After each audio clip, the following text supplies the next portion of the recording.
ஆகட்டும். உங்கள் அனுமதி இல்லாமல் என்னோட பையனோட உடம்புல இதை அனுமதிச்சிருக்க மாட்டீங்க அப்படின்றத நான் விசுவாசிக்கிறேன் அப்படின்னு சொல்லிட்டு நானும் என் கணவரும் வெளியே வந்து ரொம்ப நேரம் நின்று ரோட்டில் அழுதுகிட்டு இருந்தோம். என்ன செய்யணும்னு எங்களுக்கு தெரியலையே. தம்பிக்கு 2 ஹவர்ஸ் தானே டைம் கொடுத்துருக்காங்க அப்படின்ட்டு ஒரு 10:30 போல் ஆப்ரேஷன் முடிஞ்சிருச்சு நல்லபடியாக. தம்பி வெளியே வந்துட்டான். இதுவரை அவனோட உடம்புல எந்த ஒரு இன்ஜெக்ஷன் நாங்கள் போட்டதே இல்லை. முடிஞ்ச அளவுக்கு டேப்லெட்லேயே தான் எதனால் ஃபீவர் வந்தாலும் சரி டேப்லெட்டில் கொடுத்தே தான் சரி பண்ண முயற்சி பண்ணுவோம். ஏன்னா எனக்கு ஒரே பையன்தாவே. ஆனால் உடனே 10:30 எல்லாம் நல்லபடியாக முடிஞ்சிருச்சுன்னு சொல்லி வெளியே வந்து அம்மா நான் நல்லா இருக்கேன் நீ பயப்படாதன்னு சொன்னான் என்னோட பையன். சரி எல்லாமே நல்லா ஆயிடுச்சு அப்படின்னு நினச்சிட்டு இருக்கும் போது பார்த்தீங்கன்னா ஒரு 4 days கண்டினியூஸாக ஃபீவர் நிற்கவே இல்லை. எப்போ ஃபீவர் செக் பண்ணாலும் 102 இருந்துக்கிட்டே இருந்துச்சு. டாக்டர் அவங்க ஆப்ரேஷன் பண்ண டாக்டர் சொன்னாங்க எதனால் ஃபீவர் வருது அப்படின்றது எங்களுக்கே தெரியல. ரெண்டாவது என்னென்னா அவனுக்கு அப்பண்டிஸ்ட் இருக்கும் போதே உள்ள குடலில் பயங்கரமாக அலர்ஜி ஆயிடுச்சு. ஓப்பன் பண்ணும் போதே அதில் இருந்த நிறையா சலம் எல்லாமே ஸ்ப்ரெட் ஆயிடுச்சுன்றத சொன்னாங்க. நான் ஓப்பன் பண்ணி பார்த்தேமா உள்ளே நிறைய ஸ்ப்ரெட் ஆகி இருந்துச்சு. அது நிமித்தமாக கூட உனக்கு பையனுக்கு ஃபீவர் வரலாம், நீ பயப்பட வேணாம் அப்படின்னு சொல்லியிருந்தாங்க. சரி ஒரு 4 days மட்டும் நாங்கள் ஹாஸ்பிட்டலில் இருந்துட்டு வீட்டுக்கு போவோம். அவன் தம்பி என்ன செஞ்சுன்னா வீட்டுக்கு போனால் எனக்கு சரியாயிரும் நான் வீட்டுக்கு போகிறேன் அப்படின்னோடனே சரி நீங்கள் வீட்டுக்கு போய் பாருங்கள், ஃபீவர் கண்ட்ரோல் ஆகலைன்னா திருப்பி கொண்டு நீங்கள் ஹாஸ்பிட்டலில் காட்டுங்க அப்படின்னாங்க. நான் 4 days வீட்டில் இருந்து பார்த்துட்டு இருக்கும் போது எங்களுக்கு ஃபீவர் கண்ட்ரோலே ஆகலை. ஒரு 7 days 8 days ஆனதுக்கப்புறம் நம்ம தையல் ரிமூவ் பண்ணிடுவோம், நல்லா காஞ்சு வந்திருக்கும் இந்நேரம் அப்படின்னு சொல்லிட்டு நான் போய் தையல் ரிமூவ் பண்ணும்போது பார்த்தீங்கன்னா அவங்க எப்படி சர்ஜரி பண்ணாங்களோ அந்த தையல் ரிமூவ் பண்ணும்போது அதே எப்படி ஓப்பன் பண்ணாங்களோ அதே மாதிரி திருப்பி அந்த மவுத் ஓப்பன் ஆயிடுச்சு. ஓப்பன் ஆன உடனே உள்ளேருந்து பார்த்தீங்கன்னா ரத்தம் ப்ளீடிங் மடமடன்னு வெளியே வர ஆரம்பிச்சிருச்சு. டாக்டர் எல்லாம் க்ளீன் பண்ணிவிட்டு எனக்கு ஒரு 1/2 hour டைம் கொடுங்க அப்படின்னு சொல்லிட்டு வெயிட் பண்ணாங்க. அப்புறம் அவங்க எல்லாமே க்ளீன் பண்ணிவிட்டு மருந்தெல்லாம் போட்டதுக்கப்புறம் என்னோடய பையனோட சரீரத்தில் எந்த பிரச்சனையும் இல்லை, நீங்கள் வீட்டுக்கு போகலாம் ஒன்றும் பயப்படாதீங்க, இன்ஃபெக்ஷனால் கூட இப்படி இருந்திருக்கலான்னு சொன்னாங்க. நான் வீட்டுக்கு வந்துட்டேன். வீட்டுக்கு வந்து ஒரு 1:30 வந்துட்டோம். அந்த டைம்லேருந்து ஒரு 4:30 வரையும் பார்த்தீங்கன்னா ஒரு 2 டவல் அளவுக்கு அவனோட உடம்புலேருந்து ப்ளீடிங்கும் உள்ள வாட்டரும் கசிஞ்சு வந்துக்கிட்டே இருக்குது. என்னோடய ஹஸ்பண்ட் எங்களை விட்டுட்டு வேலைக்கு எப்போ போல் போயிட்டாங்க. நான் அவங்கள்ட்ட 4:30 போல் கால் பண்ணி சொல்கிறேன் தம்பிக்கு தொடர்ந்து வந்துகிட்டே இருக்குது, எனக்கு ஒன்றுமே எனக்கு பயமாக இருக்குது, ப்ளீடிங் வருதான்னு தெரியல, வாட்ரு வருதான்னு தெரியல, எல்லாம் கலந்து நிறைய வந்துக்கிட்டே 2 டவல் தொடச்சி நான் கீழே போட்டுட்டேன் ஆனாலும் வந்துக்கிட்டே இருக்குன்னு சொல்லி அவங்கக்கிட்ட நான் சொன்னேன். உடனே வந்தாங்க. வந்த உடனே என்னோடய பையனை கூப்பிட்டு திருப்பி நான் ஹாஸ்பிட்டல் போனேன். போன உடனே பார்த்தீங்கன்னா அவங்க எல்லாம் க்ளீன் பண்ணி முடிச்சுட்டு எனக்கு என்ன செய்யணும்னு எனக்கே தெரியல, எது நிமித்தமாக இது வெளியே வருதுன்னு எங்களுக்கே தெரியல அப்படின்னாங்க. திருப்பி ஒரு இடம் க்ளீன் பண்ணிவிட்டு அவனுக்கு ஆப்ரேஷன் பண்ண டாக்டர் திருப்பி வந்தாங்க. வந்து அவனை செக் பண்ணிவிட்டு உள்ள இன்ஃபெக்ஷன் நிறையா இருக்குமா, அதெல்லாம் மேலே இருக்க தையல் வந்து சேரலை, அதனால் கீழே வந்து பார்த்திங்கன்னா ஸ்ப்ரெட் ஆகிட்டு இருக்கனால அதோட எல்லா வாட்டருமே மேலே வந்து நின்னால தையல் சேர விடாமல் பண்ணிருச்சு, அதனால் குறைஞ்சி ஒரு 40 நாளாவது நீங்கள் வந்து வெயிட் பண்ணணும், இந்த புண்ணு ஆறுனதுக்கப்புறம் தான் நம்ம மறுபடியும் தையல் போட முடியும் அப்படின்னு சொன்னாங்க. அதனால் இவ்வளோ பெரிய ஒரு ஓட்டை அந்த இடத்துல இருந்துச்சு. ஒரு உள்ளங்கை அளவுக்கு அதோட அகலம் பெருசாகிட்டே இருந்துச்சு நாளுக்கு நாள். அவன் தினம் ஆஸ்பத்திரிக்கு போய் அதை க்ளீன் பண்ணும் போது பயங்கரமான ஒரு வேதனையை அவன் அனுபவிச்சான். என்னோட கணவர் ஒவ்வொரு நாளும் அந்த ஆப்ரேஷன் தியேட்டரில் போய் அவனை க்ளீன் பண்ணும் போது அவர் கூட இருப்பார். இருந்த அந்த வேதனையை அவன் கத்துவான். அந்த ஹாஸ்பிட்டல் எல்லா பக்கமுமே கேட்கும். நான் அதை தாங்க முடியாமல் ரோட்டில் வந்து நின்று அழுகுவேன், ஆண்டவரே நீங்கள் எங்களுக்கு உதவி செய்யுங்க, இது யாராலையும் முடியாது, திருப்பி அந்த இடத்துல நான் தையலே போடக்கூடாது, என்னோட பையனோட வேதனையை நான் திருப்பி பார்க்கக்கூடாது, எனக்கு நீங்கள் உதவி பண்ணுங்க ஆண்டவரேன்னு சொல்லி நான் ஒரு 4 நாள் தொடர்ந்து ஜெபம் பண்ணிக்கிட்டே இருந்தோம். அதுலேருந்து ஒரு 15 days நாங்கள் வீட்டில் இருந்தே மருந்து போட ஆரம்பித்தோம். அந்த 15 daysல அந்த புண்ணு எப்படி மாறுச்சுன்னே தெரியலை. மறுபடியும் அந்த இடம் மறைகிறதுக்கு என் தேவன் உதவி செய்தார். நான் மறுபடியும் என்னோடய பையனை 15 days கழித்து ஆஸ்பத்திரி கூட்டிகிட்டு போனேன்.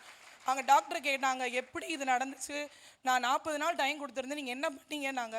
நான் எதுவுமே பண்ணலை, என்னை அழைத்த தேவன் உண்மை உள்ளவர் என்பதை நான் விசுவாசிக்கிறேன், அவர் இது மறைய எங்களுக்கு உதவி செய்தார்னு சொன்னேன். தம்பி 10th படிக்கிறனால வீட்டில் இருந்து ஒரு 3 months கம்பல்சரி இருக்கணும். இப்போ நாங்கள் போய் செக் பண்ணதில் நீங்கள் ஸ்கூலுக்கு உடனே போகலாம், ஒரு பிரச்சனையும் இல்லை, உங்கள் காயமெல்லாம் ஆறிடுச்சு, நார்மல் ஆயிடுச்சு, நீங்கள் போகலான்னாங்க. இந்த இந்நாள் வரை என் தேவன் என் மகனுக்கு சரீரத்தில் ஒரு சுகத்தை தந்தார். சாட்சியாய் நிற்க தேவன் இந்த இடத்திற்கு என்னை கூட்டி வந்தார். இதே நாளில் தான் அவனுக்கு ஆப்ரேஷன் நடந்துருச்சு. இதே நாளில் எனக்கு சுகத்தை தர என் தேவன் எனக்கு உதவி செய்தார். தேவனுக்கும் நன்றி செலுத்துகிறேன். எனக்காக கடந்த 1 மாதமாக ஜெபித்த சபையாருக்கும் பாஸ்டர்களுக்கும் நான் நன்றியை செலுத்துகிறேன். Praise the Lord. ஆபிரகாம் குழுவை சேர்ந்து சகோதரி இம்மானுவேல் என்று நாம் 2-3 வாரமாக ஜெபித்தோம். அந்த தம்பி தான் கர்த்தர் அவனுக்கு அற்புத சுகத்தை தந்திருக்கிறார். இன்னும் உற்சாகமாய் கரங்களை தட்டி ஆண்டுடைய நாமத்தை மகிமைப்படுத்துவோம். நாம் யாவரும் எழும்பி நின்று சங்கீத புஸ்தகம் 67ஆம் சங்கீதத்தை வசனம் பிரதி வசனமாய் வாசிக்கலாம். 709வது பக்கம் 67ஆம் சங்கீதத்தை வசனம் பிரதி வசனமாய் வாசிக்க அன்பாய் கேட்கிறேன். 67ஆம் சங்கீதம் பழைய ஏற்பாட்டில் 709வது பக்கம். ஆண்களுக்கு இந்த பக்கம் இடம் இருக்குது, வந்துருங்க. பெண்கள் வலது பக்கம் நிறைய இடம் இருக்குது, அந்த சைடு ஓரத்தில் அந்த சைடில் வந்து உட்கார உங்களை அன்பாய் கேட்கிறேன். 67ஆம் சங்கீதம். தேவனே, பூமியில் உம்முடைய வழியும் எல்லா ஜாதிகளுக்கும் உம்முடைய இரட்சணியமும் விளங்கும்படியாய்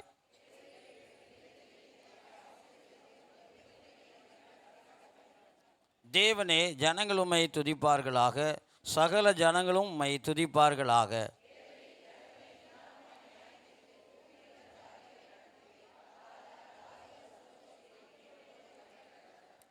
தேவனே, ஜனங்கள் உம்மை துதிப்பார்களாக, சகல ஜனங்களும் உம்மை துதிப்பார்களாக.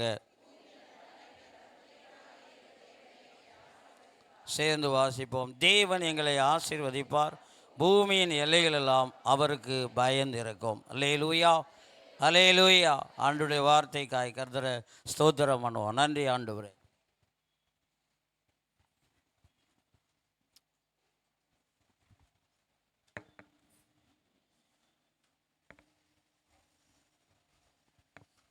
அமர்ந்து கொள்வோம்.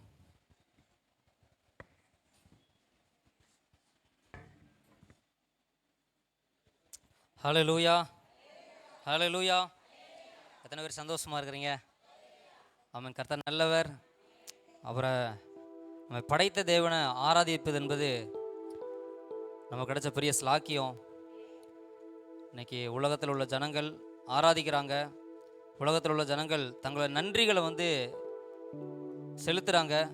ஆனால் யாருக்கு செலுத்தணும்னு தெரியாமல் என்ன செஞ்சுட்டு இருக்கிறாங்க? செலுத்தி கொண்டிருக்கிறாங்க. ஆனால் நீங்களும் நானும் நம்மை படைத்த தேவனை, நமக்காக ரத்தம் சிந்தின தேவனை, நமக்காக ஜீவனை கொடுத்து நம்மை மீட்ட தேவனை நம்ம ஆராதிக்கிறோம். அந்த தேவனை ஆராதிப்பது நமக்கு கிடைச்ச பெரிய ஸ்லாக்கியம். அது மாத்திரம் இல்லை, நம்முடைய துதியை நம்ம எப்பெல்லாம் அவருடைய சமூகத்தில் வருகிறோமோ, எப்பெல்லாம் அவர் ஆராதிக்கணும், அவருடைய சமூகத்தில் வரும்போதெல்லாம் நம்முடைய துதியை அவர் ரொம்ப எதிர்பார்த்து காத்து கொண்டிருக்கிறார். எத்தனை பேர் விசுவாசிக்கிறீங்க?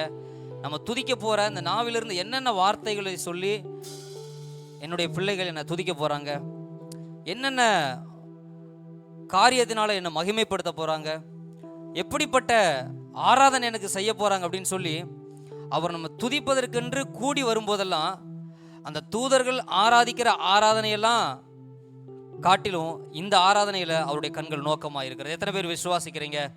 ஹல்லேலூயா, ஆமென். அது மாத்திரம் இல்லை, 1 நாளாகமம் புஸ்தகம் 16வது அதிகாரம் எடுத்துக்கொள்வோம். 1 நாளாகமம் புஸ்தகம் 16வது அதிகாரம் 23 - 28 வசனங்களை வாசிக்க போகிறோம். அதில் 2 வார்த்தைகளை மட்டும் மாற்றி வாசிக்க போகிறோம். அந்த 23வது வசனத்திலையும் 24வது வசனத்திலையும் மட்டும் கொஞ்சம் நம்ம மாற்றி வாசிக்க போகிறோம். 1 நாளாகமம் 16வது அதிகாரம் 23வது வசனம் சொல்லுகிறது, பூமியின் சகல குடிகளே கர்த்தரை பாடி நாளுக்கு நாள் அவருடைய ரட்சிப்பை சுவிசேஷமாய் அறிவியுங்கள். அப்படிங்கிறது அந்த பூமியின் சகல குடிகளே அப்படிங்கிறதுல முதல் ஏஜி சபையாரே அப்படின்னு வார்த்தையை போட்டு பக்கத்தில் உள்ள கையை பிடிச்சி சொல்லுவோமா? பக்கத்தில் உள்ள கையை பிடிச்சி பக்கத்தில் உள்ள கையை கொடுத்து, முதல் ஏஜி சபையாரே கர்த்தரை பாடி நாளுக்கு நாள் அவருடைய ரட்சிப்பை சுவிசேஷமாய் அறிவியுங்கள். அடுத்து 2வது 24 உள்ளது ஜாதிகளுக்குள்ளே அப்படிங்கிற இடத்துல மதுரை பட்டணத்தாருக்கு, மதுரை ஜனங்களுக்கு அவருடைய மகிமையும் சகல ஜனங்களுக்குள்ளும் அவருடைய அதிசயங்களையும் விவரித்து சொல்லுங்கள். இப்போ 2 மாற்றி வாசித்து நம்ம மறுபடியும் முதல்ல இருந்து வாசிக்க போகிறோம். சேர்ந்து வாசிப்போம். முதல் ஏஜி சபையாரே கர்த்தரை பாடி நாளுக்கு நாள் அவருடைய ரட்சிப்பை சுவிசேஷமாய் அறிவியுங்கள். மதுரை ஜனங்களுக்கு அவருடைய மகிமையையும் சகல ஜனங்களுக்குள்ளும் அவருடைய அதிசயங்களையும் விவரித்து சொல்லுங்கள். கர்த்தர் பெரியவரும் மிகவும் துதிக்கப்பட தக்கவருமாய் இருக்கிறார். எல்லா தேவர்களிலும் பயப்படத்தக்கவர் அவரே. சகல ஜனங்களுடைய தேவர்களும் விக்கிரகங்கள் தானே. கர்த்தரோ வானங்களை உண்டாக்கினார். மகிமையும் கனமும் அவர் சமூகத்தில் இருக்கிறது. வல்லமையும் மகிழ்ச்சியும் அவர் ஸ்தலத்தில் இருக்கிறது. ஜனங்களின் வம்சங்களே, கர்த்தருக்கு மகிமையும் வல்லமையும் செலுத்துங்கள், கர்த்தருக்கே அதை செலுத்துங்கள். ஹல்லேலூயா, ஹல்லேலூயா. அந்த 27வது வசனம் அழகா சொல்லுகிறது, மகிமையும் கனமும் அவர் சமூகத்தில் இருக்கிறது. அவர் சமூகத்தில் என்ன இருக்குது? மகிமையும் கனமும் இருக்கிறது. வல்லமையும் மகிழ்ச்சியும் அவர் ஸ்தலத்தில் இருக்கிறது. இந்த இடத்துல அவருடைய மகிமை இருக்கிறது. எத்தனை பேர் ஆமீன் சொல்றீங்க? இந்த இடத்துல அவருடைய ஆமீன் மகிழ்ச்சி இருக்கிறது, அவருடைய வல்லமை இருக்கிறது. இந்த ஸ்தலத்துல அவருடைய கனம் இருக்கிறது. ஆமீன் சொல்லுவாங்களா? ஆமீன். அடுத்த வசனம் சொல்லுது, ஜனங்களின் வம்சங்களே, கர்த்தருக்கு மகிமையும் வல்லமையும் செலுத்துங்கள், கர்த்தருக்கே அதை செலுத்துங்கள். ஆமீன். அழகா ஆமீன் எழுதப்பட்டிருக்கிறது. இந்த வேளையில நம்ம கண்களை மூட போறோம். கண்களை மூடி ஆண்டவரை நோக்கி பார்த்து, ஆண்டவரே, இந்த வேளையில இந்த ஆராதிக்கக்கூடிய இந்த நேரத்துல எங்களுடைய மகிமை உங்க ஒருவருக்கு. ஆண்டவரே, நாங்கள் பாடலிலிருந்து படிக்கக்கூடிய ஒரு வரி படித்தாலும் அந்த வரியின் மகிமை நாங்கள் உம்மை நினைத்து நாங்கள் ஆராதிக்க வந்திருக்கிறோம்ப்பா. ஆமென். பாடலின் ஒவ்வொரு ஆண்டவரே வார்த்தைகளிலும் உம்மை மகிமைப்படுத்த எங்கள் இருதயம் இந்த காலை வேளையில் ஆயத்தமாக இருக்கிறது ஆண்டவரே. எங்கள் இருதயம் வாஞ்சிக்கிறது ஆண்டவரே. அப்பா, அப்படியே நாங்கள் உம்மை ஆராதிப்பதற்கு உதவி செய்வீராக, உம்மை மகிமைப்படுத்துவதற்கு உதவி செய்வீராக. ஏன்னா நீரே நீரே நாங்கள் ஆராதிப்பதற்கு தகுதியானவர் ஆண்டவரே. நீரே எங்கள் துதி கன மகிமைக்கு இயேசுவே சொந்தமானவர். எங்கள் துதி கன மகிமைக்கு இயேசு கிறிஸ்துவே சொந்தமானவர். எங்கள் துதி கன மகிமைக்கு இயேசு கிறிஸ்து ஒருவரே சொந்தமானவர். நல்ல கரங்களை தட்டி அந்த நம்முடைய மகிமையை ஆமென் அவருக்கென்று கொண்டு வந்திருக்கிற துதியை, அவருக்கென்று கொண்டு வந்திருக்கிற அந்த ஆராதனையை நல்ல கரங்களை தட்டி இருதயத்தின் ஆழத்திலிருந்து நன்றி ஆண்டவரே, நன்றி ஆண்டவரே, நன்றி ஆண்டவரேன்னு சொல்லி ஹல்லேலூயா. ரட்சண்ய மகிமை துதிகன வல்லமை இயேசுவுக்கு சொந்தமல்லவா. ஆவியின் வல்லமை கிருபை மேல் கிருபை தருகின்ற தேவன் அல்ல. நம்ம மகிமை அவருக்கே. ரட்சண்ய மகிமை துதிகன வல்லமை இயேசுவுக்கு சொந்தமல்லவா. ஆவியின் வல்லமை கிருபை மேல் கிருபை தருகின்ற தேவன் அல்லவா. நான் பாடி ஸ்தோத்தரிப்பேன், நான் தரிப்பேன், சங்கீர்த்தனம் பண்ணிடுவேன். நான் பாடி ஸ்தோத்தரிப்பேன், சங்கீர்த்தனம் பண்ணிடுவேன். உம்மில் என்றும் மகிழ்ந்திடுவேன், உம்மில் என்றும் மகிழ்ந்திடுவேன். சாரோனின் ரோஜா நீரே, சீயோனில் பெரியவரே. நீங்க மட்டும் பாடுங்க. சீயோனில் பெரியவரே, சாத்தானை ஜெயிக்க சத்துவம் அளிப்பி பாடுவேன் அல்லேலூயா. சாத்தானை ஜெயிக்க சத்துவம் அளிப்பி பாடுவேன் அல்லேலூயா. கரங்களை உயர்த்தி நான் பாடி ஸ்தோத்தரிப்பேன், சங்கீர்த்தனம் பண்ணிடுவேன். நான் பாடி ஸ்தோத்தரிப்பேன், சங்கீர்த்தனம் பண்ணிடுவேன். உம்மில் என்றும் மகிழ்ந்திடுவேன், உம்மில் என்றும் மகிழ்ந்திடுவேன். காருண்யம் உள்ளவரே, காருண்யம் உள்ளவரே, கரம் பற்றி நடத்திடுமே. அவரை பார்த்து சொல்லுங்களா, காருண்யம் உள்ளவர் இயேசு, காருண்யம் உள்ளவர். கண்மணி போல, கண்மணி போல காத்திட்டதாலே பாடுவேன் அல்லேலூயா. கண்மணி போல காத்திட்டதாலே பாடுவேன் அல்லேலூயா. நான் பாடி ஸ்தோத்தரிப்பேன், நான் பாடி ஸ்தோத்தரிப்பேன், சங்கீர்த்தனம் பண்ணிடுவேன். நான் பாடி ஸ்தோத்தரிப்பேன், சங்கீர்த்தனம் பண்ணிடுவேன். உம்மில் என்றும் மகிழ்ந்திடுவேன், உம்மில் என்றும் மகிழ்ந்திடுவேன். சாலேமின் ராஜா, சாலேமின் ராஜா நீரே, எங்கள் சமாதான காரணர். அப்பாவை பார்த்து சொல்லுங்களா, எங்கள் ராஜாவே சமாதான காரணரே. சாலோம் என்றாலே சமாதானம் தானே, பாடுவேன் அல்லேலூயா. சாலேம் என்றாலே சமாதானம் தானே, பாடுவேன் அல்லேலூயா. நான் பாடி ஸ்தோத்தரிப்பேன், நான் பாடி ஸ்தோத்தரிப்பேன், சங்கீர்த்தனம் பண்ணிடுவேன். நான் பாடி ஸ்தோத்தரிப்பேன், சங்கீர்த்தனம் பண்ணிடுவேன். உம்மில் என்றும் மகிழ்ந்திடுவேன், உம்மில் என்றும் மகிழ்ந்திடுவேன். மரணத்தை வென்றவரே, மரணத்தை வென்றவரே, எங்கள் மறைவிடம் இயேசு மரணத்தை ஜெயித்தவர். மரணத்தை வென்றவரே, எங்கள் மறைவிடமானவரே. வசனத்தை அனுப்பி குணமாக்குவீரே, பாடுவேன் அல்லேலூயா. வசனத்தை அனுப்பி குணமாக்குவீரே, பாடுவேன் அல்லேலூயா. நான் பாடி ஸ்தோத்தரிப்பேன், சங்கீர்த்தனம் பண்ணிடுவேன். நான் பாடி ஸ்தோத்தரிப்பேன், சங்கீர்த்தனம் பண்ணிடுவேன். உம்மில் என்றும் மகிழ்ந்திடுவேன், உம்மில் என்றும் மகிழ்ந்திடுவேன், உம்மில் என்றும் மகிழ்ந்திடுவேன், உம்மில் என்றும் மகிழ்ந்திடுவேன். நல்ல கரங்களை தட்டி ஆண்டவருக்கு மகிமையை செலுத்துவோம். அப்படி நம்ம எழுந்து நிற்போம். எழுந்து நின்று நம் மத்தியில் இருக்கிற இயேசு கிறிஸ்து ராஜாவுக்கு அந்த கணத்தை செலுத்துவோம். நம் மத்தியில் நாம் துதிக்கப்படத்தக்கவர், நாம் போற்றப்படத்தக்கவர், நாம் ஆராதிக்கிற அந்த தேவன், நம் மகிமைப்படுத்தக்கூடிய அந்த ராஜாதி ராஜா, அந்த உன்னதமான தேவன், மகிமையின் சிங்காசனத்தில் வீற்றிருக்கிற கர்த்தர். அவர் இந்த காலை வேளையில் நாம் அவரை மகிமைப்படுத்தக்கூடிய, நாம் அவரை உயர்த்தக்கூடிய, நாம் அவரை நினைத்து ஆராதிக்கக்கூடிய இந்த ஆராதனையின் மூலமாக ஓ ஹalleluya அவர் மகிமைப்பட்டு கொண்டிருக்கிறார், அவர் உயர்த்தப்பட்டு கொண்டிருக்கிறார். ஓ ஹalleluya அவர் மரணத்தை வென்ற தெய்வம்னு சொல்லும்போது அவர் மரணத்தை ஜெயித்தவர் என்று நம்முடைய நாவிலிருந்து அறிக்கை பண்ணும்போது அவன் அந்த சத்துருடைய கிரியை அவர் நிர்மூலமாக்கி போடுகிறார்.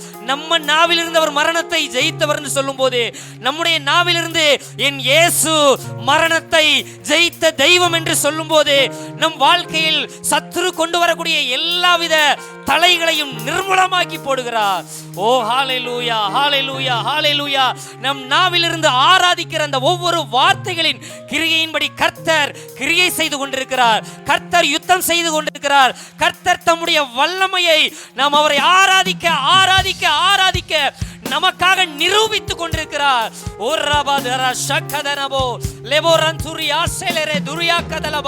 ஏன்னா இதுவரைக்கும் நம்ம ஆராதிக்கும் போதெல்லாம், நாம் அவரை மகிமைப்படுத்தும் போதெல்லாம் நமக்காய் வந்து அவர் உதவி செய்து கொண்டிருக்கிறார், நமக்காய் வந்து அவருடைய கிரியை நடப்பித்துக் கொண்டிருந்த தேவன் இப்போ ஆராதிக்கிற இதே நேரத்திலங்க, இந்த ஆராதிக்கிற இதே நேரத்தில் நான் அவரை சமாதான காரணர்னு சொல்லும் போது நம் சமாதானத்தை பாதிக்கக்கூடிய காரியத்தை அவர் நிர்மூலமாக்கி போடுகிறார். நாம் அவரை ஆமென் ஹalleluya ஆமென் நான் அவரை சீயோனில் பெரியவர் என்று சொல்லும்போது நமக்கு எதிராய் தலை தூக்கி நிற்கிற எல்லா பெரிய சாம்ராஜ்யங்களையும், தலை தூக்கி நிற்கிற எல்லாவித அதிகாரங்களையும் அவர் நிர்மூலமாக்கி போடுகிறார். ஏன்னா என் நாவு அவரை அறிக்கை பண்ணுகிறது, என் தேவன் பெரியவர், என் தேவன் பெரியவர், என் தேவன் பெரியவர், என் தேவன் மரணத்தை ஜெயித்தவர், என் தேவன் சர்வ வல்லமையுள்ளவர்.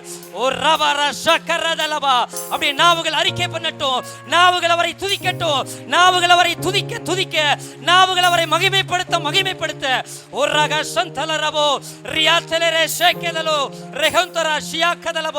இதுவரை உதவி செய்ததற்கு காரணம் என்ன தெரியுங்களா? நம்ம நாவில் இருந்து அறிக்கை பண்ணின காரியம். ஏன்னா அதைத்தான் நம்முடைய முற்பிதாக்கள் அவன் அறிக்கை பண்ணினார்கள். நம்முடைய முற்பிதாக்கள் அறிக்கை பண்ணினார்கள். தன்னுடைய ஒரே குமாரனை கொண்டு போய் ஆமென் ஹalleluya பலியிட வைத்த நேரத்திலே ஆமென் அறிக்கை பண்ணினார் ஆபிரகாம், அவர் யெகோவா ஈரே, கர்த்தர் எல்லாவற்றையும் பார்த்துக் கொள்வார், கர்த்தர் எல்லாவற்றையும் பார்த்துக் கொள்வார். ஏன்னா அவர் அறிக்கை பண்ணினார், ஆபிரகாம் அறிக்கை பண்ணினார், ஆபிரகாம் அறிக்கை பண்ணினார். கர்த்தர் தம்முடைய கிரியை ஆபிரகாமுக்காக நிரூபித்தார்.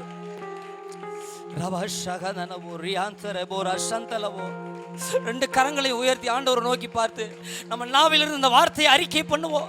நாவுகளை திறந்து அறிக்கை பண்ண கர்த்தருடைய உதவி உங்களுடைய குடும்பத்துக்குள்ள, நம்முடைய குடும்பத்திற்குள்ள செயல்படும்.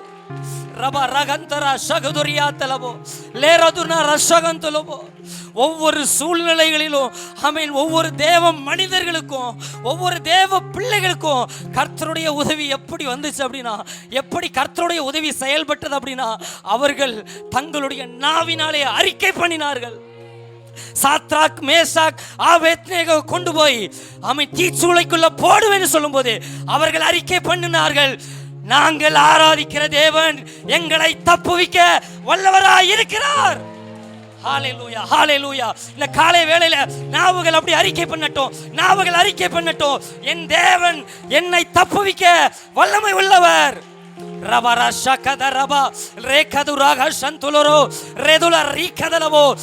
பிசாசு அறிக்கை பண்ண விட மாட்டான். சத்ரு நம்ம நாவில் இருந்ததை அறிக்கை பண்ண விட மாட்டான். இன்னும் எத்தனை வருஷம் ஆனாலும் உன் பிரச்சனை இவ்வளவுதான், நீ இந்த பிரச்சனையை தான் வாழ்வேன்னு சொல்லி நம்மளை டிமோட்டிவ்குள்ள கொண்டு போவா. ஆனா நம்முடைய சமூகத்திலிருந்து, தேவனுடைய சமூகத்திலிருந்து அறிக்கை பண்ணும்போது நம்முடைய முற்பிதாக்களுக்கு கிரியை செய்த தேவன், நம்முடைய முற்பிதாக்களுக்காக கரம் நீட்டின ஆண்டவர் நம்மையும் கரம் நீட்டி தூக்க, நமக்கும் கரம் நீட்டி அற்புதம் செய்ய இந்த காலை வேளையில அவர் போதுமானவர். ஓ ஹalleluya. ரெண்டு கரங்களை உயர்த்தி, இதுவரைக்கும் எனக்கு உதவி செய்த தேவன் நீங்க ஆண்டவரே, எங்கள் முற்பிதாக்களுக்கு உதவி செய்த தேவன் ஆண்டவரே, எங்க கண்களுக்கு முன்பாக நாங்கள் எங்கள் பிரச்சனையை மட்டும்தான் பார்த்துக்கிட்டு இருக்கோம் ஆண்டவரே. இன்னைக்கு இந்த பிரச்சனையை தாண்டி என்னால் போக முடியலை, நான் புலம்பிக்கிட்டே இருக்கிறோம் ஆண்டவரே. இந்த பிரச்சனையை தாண்டி என்னால் ஓட முடியலை, நான் முடங்கி போயிட்டு நான் சோர்ந்து போய் கிடக்கிறேன் ஆண்டவரே. இந்த காலை வேளையில் எங்களுக்கு முன்பாக நிறுத்துகிறீர். என் அன்பு மகனே, மகளே, உன் நாவினாலே என் நாமத்தை அறிக்கை பண்ணும்போது நான் உனக்கு உதவி செய்ய நான் வல்லமையுள்ள கர்த்தர், நான் வல்லமையுள்ள தேவன், நான் வல்லமையுள்ள கர்த்தர். என்னால் செய்யக்கூடாத ஒரு அதிசயமான காரியம் ஒன்று உண்டோ.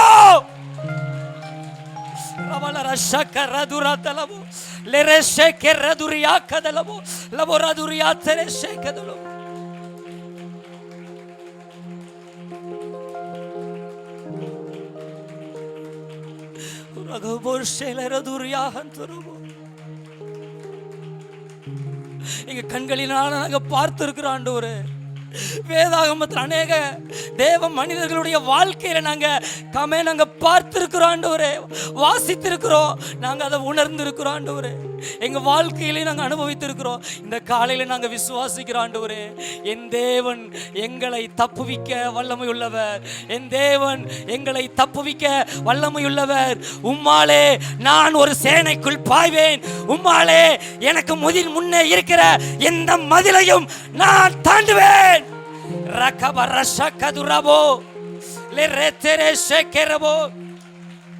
ஏன்னா தலைமுறையாக எங்கள் தலைமுறையாக எங்கள் முற்பிதாக்களுக்கு உதவி செய்த ஆண்டவர் இந்த வேளையிலே, இந்த காலத்திலே எங்களுக்கும் உதவி செய்ய நீர் போதுமானவர். ரெண்டு கரங்களை உயர்த்தி,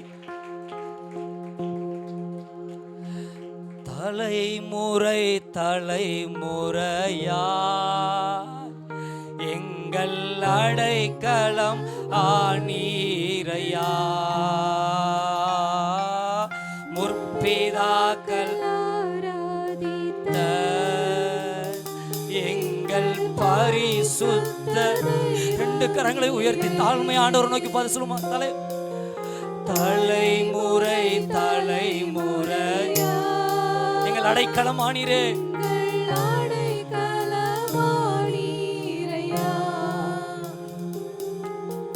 முற்பிதாக்கள் ஆராதித்த. நன்றி ஆண்டவரே, பரிசுத்த தெய்வம் நீரே. செங்கடல் இரண்டாய் பிளந்தவரே, கோட்டைகள் எல்லாம் உடைத்தவரே, செங்கடல் இரண்டாய் பிளந்தவரே, கோட்டைகள் எல்லாம் உடைத்தவரே, மேகமாக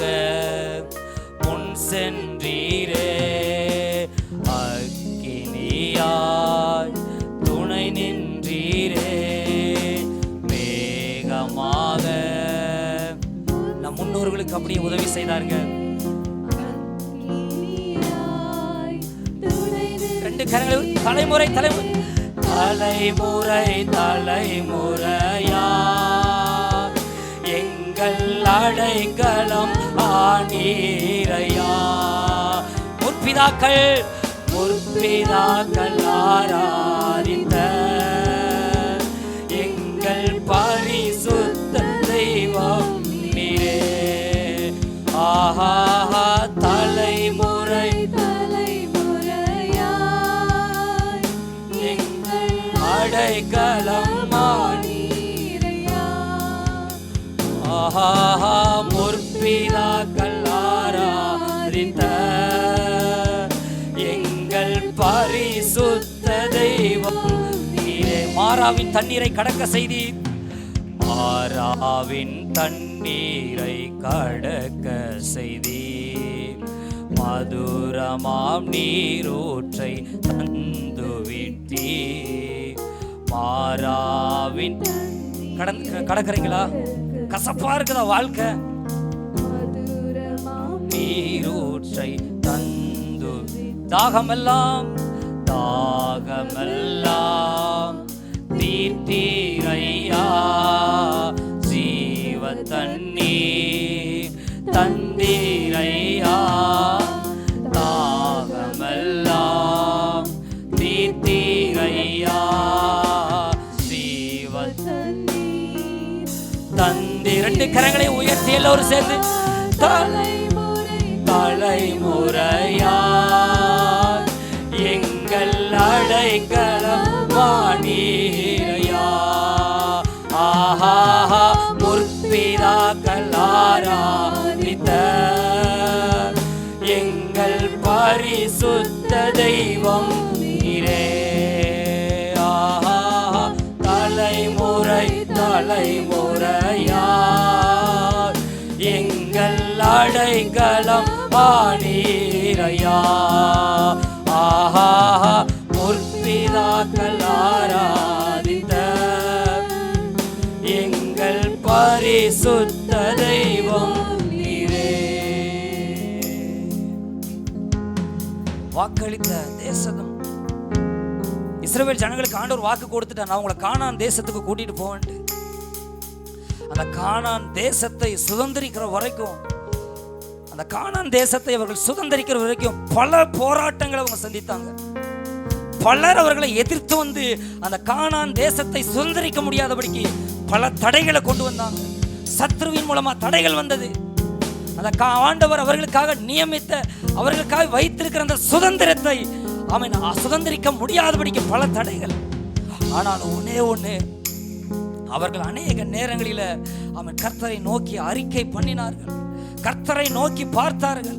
ஆமென். அவர்கள் சில நேரங்களில் மறந்த சூழ்நிலையிலும் அவர் மேகமாக அவர்களுக்காக முன்னின்று அவர்களுக்கு எதிராக எழும்பி வந்த அமலேக்கியரையும், அவர்களுக்கு எதிராய் வந்த எர்மோனியரையும், அவர்களுக்கு எதிராய் வந்த கானானியரையும் நிர்மூலமாக்கி அந்த கானான் தேசத்தை, வாக்களித்த தேசத்தை சுதந்திரிக்க கிருபை செய்தார். அந்த தேவன் இன்றும் நம் மத்தியிலே நம்மோடு கூட இருக்கிறார். ஒன்னே ஒன்று, நாம் அவரை அறிக்கை பண்ண வேண்டும். நாம் அவரை அறிக்கை பண்ண வேண்டும். நம் முற்பிதாக்களுக்கு உதவி செய்த ஆண்டவர், இந்த நாட்களிலே நாம் சந்திக்கிற பிரச்சனைகளுக்கு, நாம் போராடுகிற போராட்டங்களுக்கு ஒரே தீர்வு தேவ பிரசன்னம், தேவ சமூகம். தேவ சமூகத்திலே விடுதலை உண்டு, தேவ சமூகத்திலே வெற்றி உண்டு, தேவ சமூகத்திலே ஆமென் அவருடைய பாதை உண்டு. 2 கரங்களை உயர்த்தி, வாக்களித்த தேசம் சேர்த்திடுவீர், வலுவாமல் என்றும் காத்திடுவீர். வாக்களித்ததே வலுவாமல் கன்றும் காத்திடும். பற்றிக் கொள்வோம், பற்றிக் கொள்வோம் உம்மை என்றோம். இயேசுவையே பின்பற்று, இயேசுவை மாத்திரம் பற்றிக் கொள்வோம் உம்மை என்றோம். இயேசுவையே பின்பற்று. 2 கரங்களை உயர்த்தி கடைசியாக தலைமுறை தலைமுறை தலைமுறை எங்கள் அடைக்கலமானீரையா, ஆனீரையா. ஆஹா, முற்பிதாக்கள் ஆராதித்த எங்கள் பரிசுத்த தெய்வம். கடைசியாக உங்க சத்தம் மட்டும் கேட்டு, தலைமுறை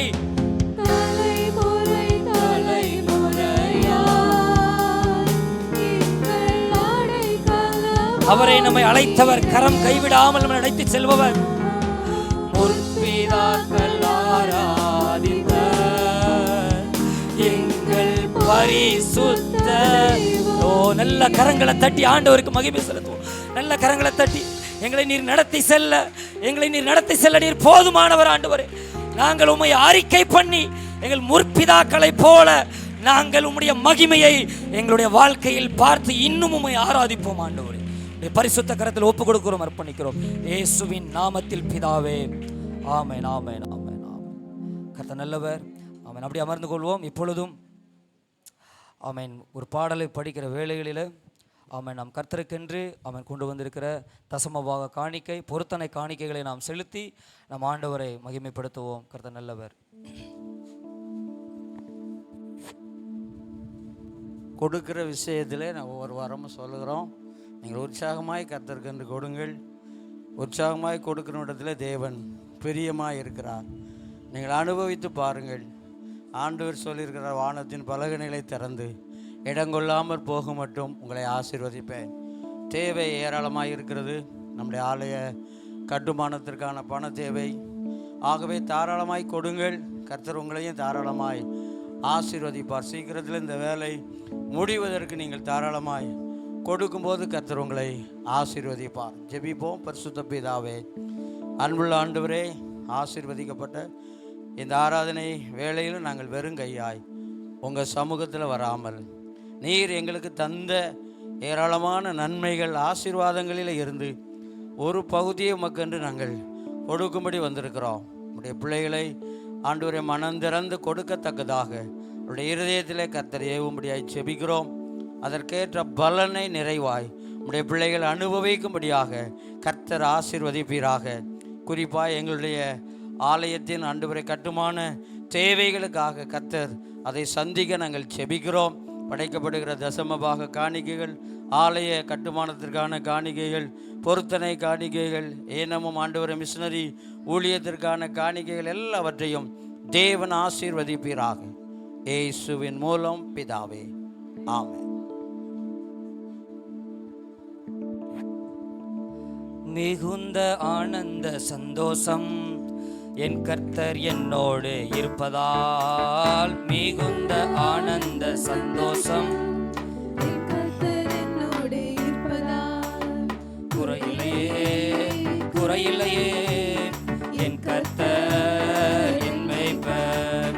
குறையில்லையே குறையில்லையே என் கர்த்தர் என் மேய்ப்பர். மிகுந்த ஆனந்த சந்தோஷம் என் கர்த்தர் என்னோடு இருப்பதால், மிகுந்த ஆனந்த சந்தோஷம் என் கர்த்தர் என்னோடு இருப்பதால். ஆத்துமா தேற்றுகிறார், புது பலன் தருகின்றார். ஆத்துமா தேற்றுகிறார், புது பலன் தருகின்றார். அவர் நாமத்தின் நிமித்தம் நீதியின் பாதை நித்தமும் நடத்துகிறார். அவர் நாமத்தின் நிமித்தம் நீதியின் பாதை நித்தமும் நடத்துகிறார். குறையில்லையே குறையில்லையே என் கர்த்தர் என் மேய்ப்பர். குறையில்லையே குறையில்லையே என் கர்த்தர் என் மேய்ப்பர். எதிரிகள் எதிரிகள் கண் முன்னே விருந்து படைக்கின்றார். எதிரிகள் கண் முன்னே விருந்து படைக்கின்றார். ஒரு எண்ணெய் அபிஷேகம் என் தலைமேல் நிரம்பியது என் பாத்திரம். புது எண்ணெய் அபிஷேகம் என் தலைமேல் நிரம்பியது என் பாத்திரம். குறையில்லையே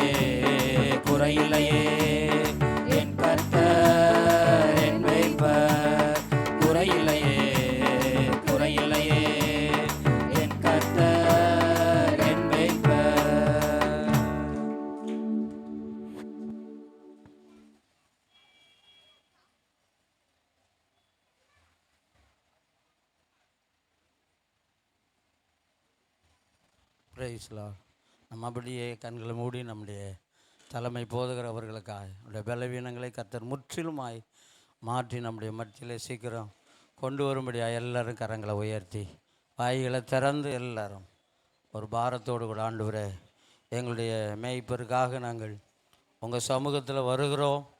கர்த்தர் தாமே உம்முடைய மகனை உச்சி முதல் உள்ளங்கால் வரையிலும் உங்கள் தெய்வீக சுகத்தால் இடைகட்ட வேண்டுமென்று நாங்கள் ஜெபிக்கிறோம்.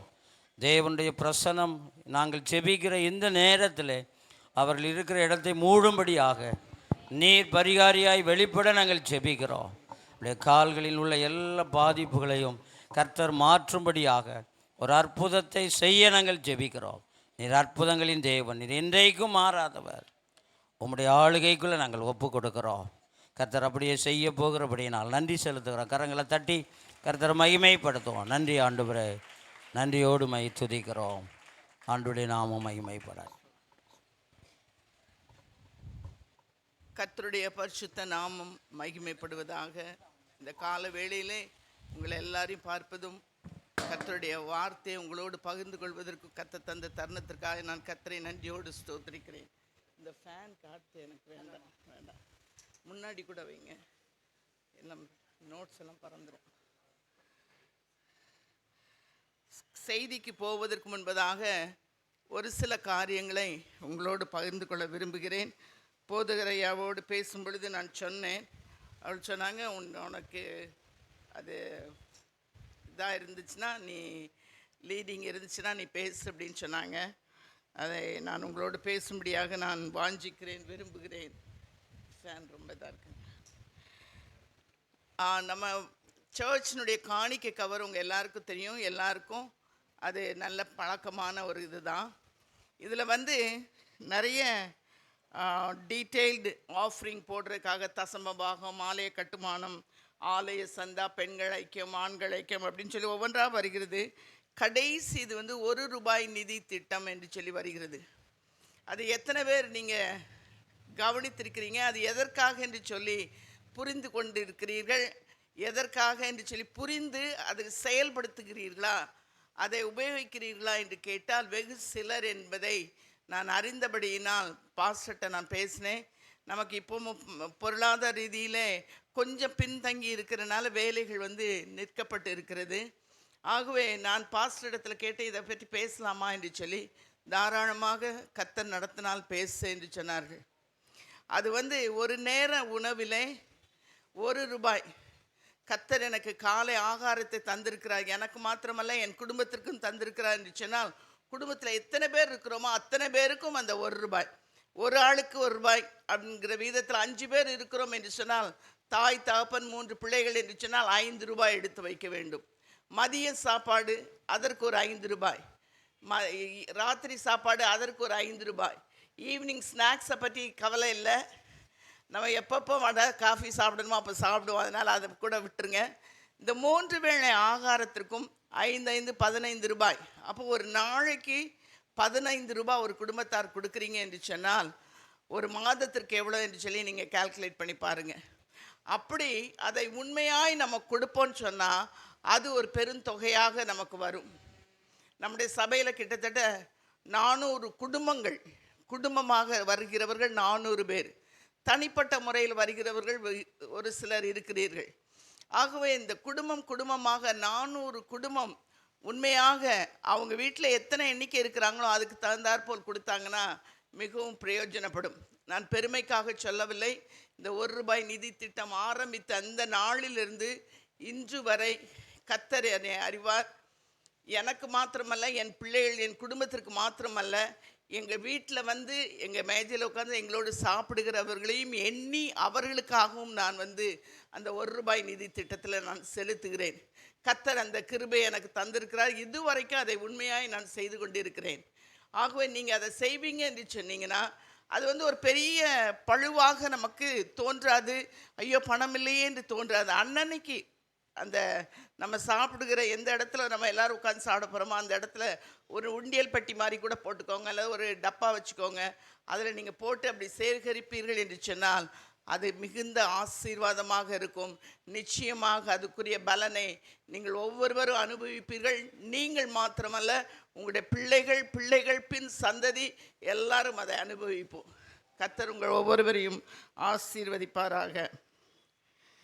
இந்த கால வேளையிலே தியானத்திற்கென்று தெரிந்து கொண்டதான வேத பகுதி சங்கீதம் 127 4 சங்கீதம் 127 4. இதோ பிள்ளைகள் கர்த்தரால் வரும் சுதந்திரம், கர்ப்பத்தின் கனி அவரால் கிடைக்கும் பலன். யாரால் கிடைக்கும் பலன்? அவரால் கிடைக்கும் பலன். கண்களை மூடி ஒரு நிமிடம் ஜெபிப்போமாக. ஆண்டவரே, உம்முடைய சுதந்திரத்தையும் நீர் எனக்கு கொடுத்திருக்கிற இந்த கர்ப்பத்தின் கனியாகிய இந்த பலனையும் நான் உதாசீனப்படுத்தாதபடி நீர் என்னை நம்பி கொடுத்ததை நான் நிறைவேற்றி அவர்களே உம் பாதையில் வழி நடத்தி உம் மண்டை வந்து சேர்க்க வேண்டுமே. அதற்கு எனக்கு பலன் தாரும் என்று சொல்லி கேட்போமாக. உண்மையாய் அவரை நோக்கி கூப்பிடுவோம் என்று சொன்னால் நமக்கு பலன் அளிக்க, நம்மளுக்கு பதில் கொடுக்க, நாம் வேண்டிக் கொள்கிறதை நிறைவேற்றுவதற்கு அவர் போதுமானவராய் இருக்கிறார்.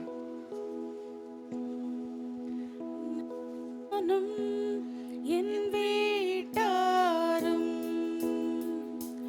உம்மையே சேவிப்போ,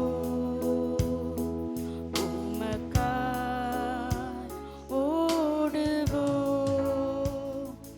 உந்தன் நாமம் சொல்லுவோ. நானும் என் வீட்டாரும்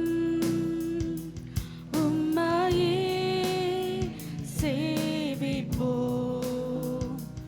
உமக்காய் ஓடுவோ, உந்தன் நாமம் சொல்லுவோ. கைவிடா தெய்வமே, கருணையின் சிகரமே, மெய்யான தீபமே, என் வாழ்வின் பாக்கியமே. கைவிடா தெய்வமே, கருணையின் சிகரமே, மெய்யான தீபமே, என் வாழ்வின் பாக்கியமே. முழந்தாள் படியிட்டு முழுவதும் தருகிறேன். நான் முழந்தாள் படியிட்டு என்னை முழுவதும் தருகிறேன். நானும் என் வீட்டாரும் உம்மையே சேவிப்போ, உமக்காய் ஓடுவோ, உந்தன் நாமம் சொல்லுவோ.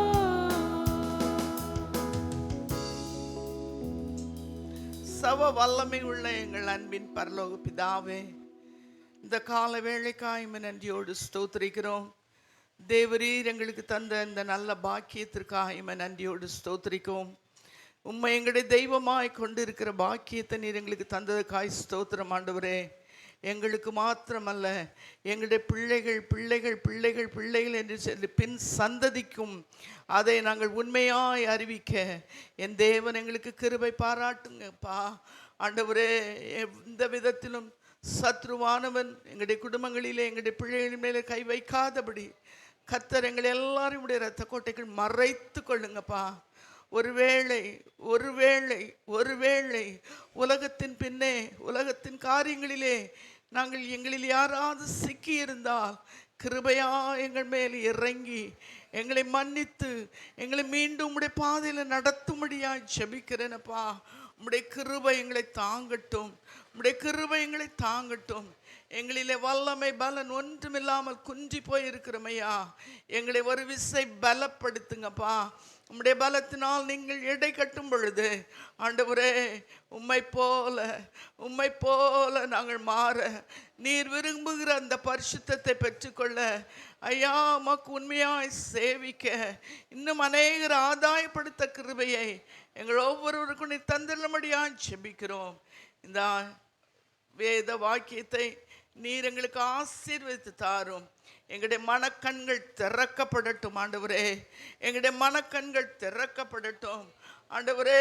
நாங்கள் எங்களுடைய பிள்ளைகளை சத்திய பாதையில் நடத்துகிறோம் என்ற அந்த நிறைவான சந்தோஷத்தை எங்களுக்கு தாரும் ஐயா.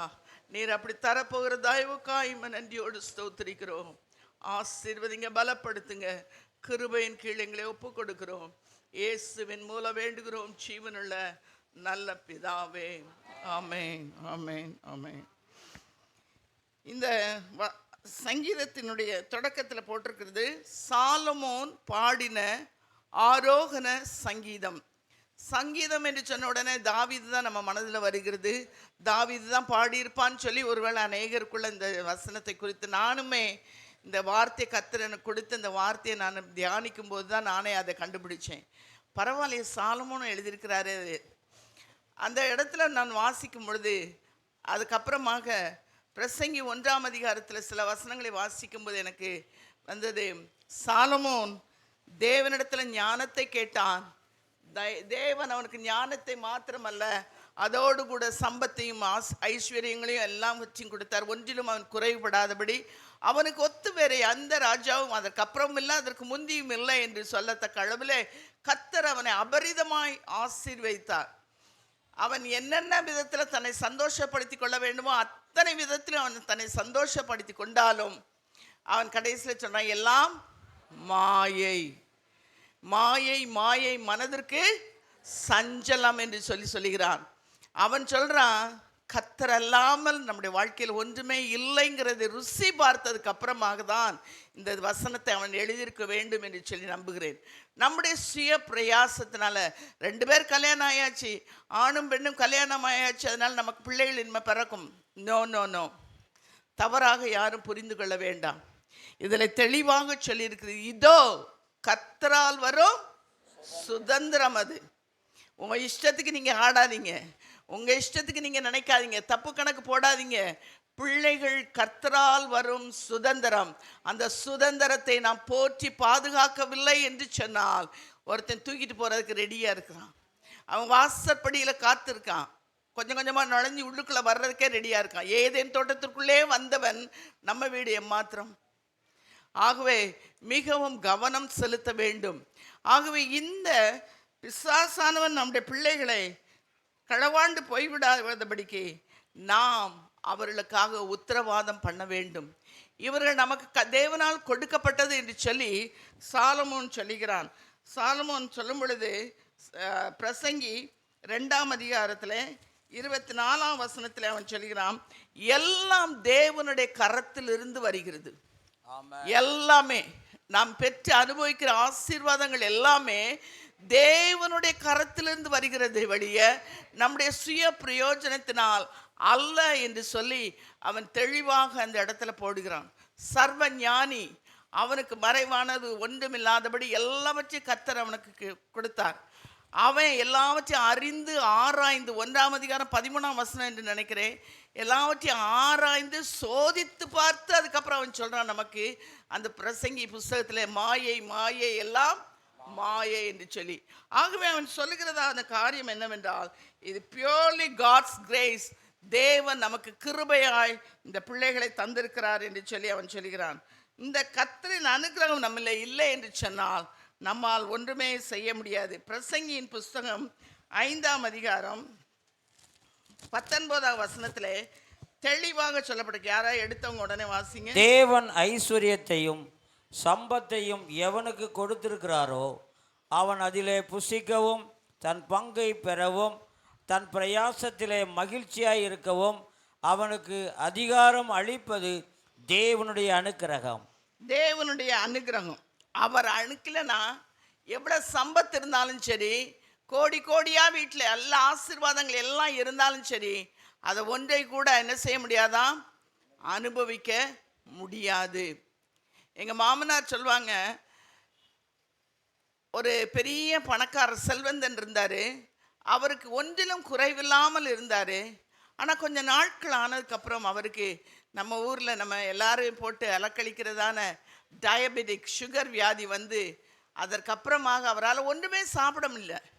எல்லாருக்கும் விதவிதமாக வீட்டில் கோழிக்கு கோழி, மட்டனுக்கு மட்டன், மீன் தான், என்ன கறி எல்லாம் இருக்கும், முட்டை எல்லாம் இருக்கும். ஆனால் அவர் வந்து ஒரு சின்ன கிண்ணத்தில் கூழ் அல்லது கஞ்சியை தான் காய்ச்சி குடிப்பார் அப்படின்னு. கர்த்தருடைய அனுகிரகம் தேவை பிரியமானவர்களே.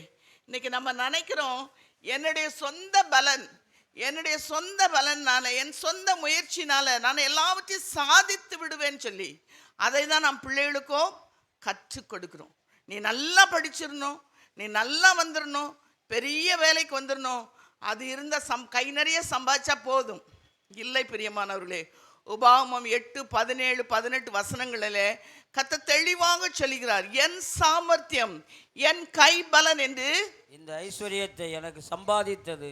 சொல்லாதீங்க, ஒரு நாளும் சொல்லாதீங்க. அது மனதில் கூட தோன்றக்கூடாது. உன் மனசுல கூட ஏன் பலன், நான் சம்பாதிச்சேன், ஏன் காசு நான் எப்படி செலவழிப்பேன்.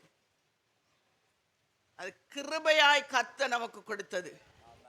சம்பாதிக்கிறதுக்குரிய பலனை கொடுக்கிறது யாரு? கர்த்தர். அவர் அந்த பலனை கொடுக்காம ஒரு நரம்பை சுண்டி இழுத்துட்டாருன்னா என்ன செய்வீங்க?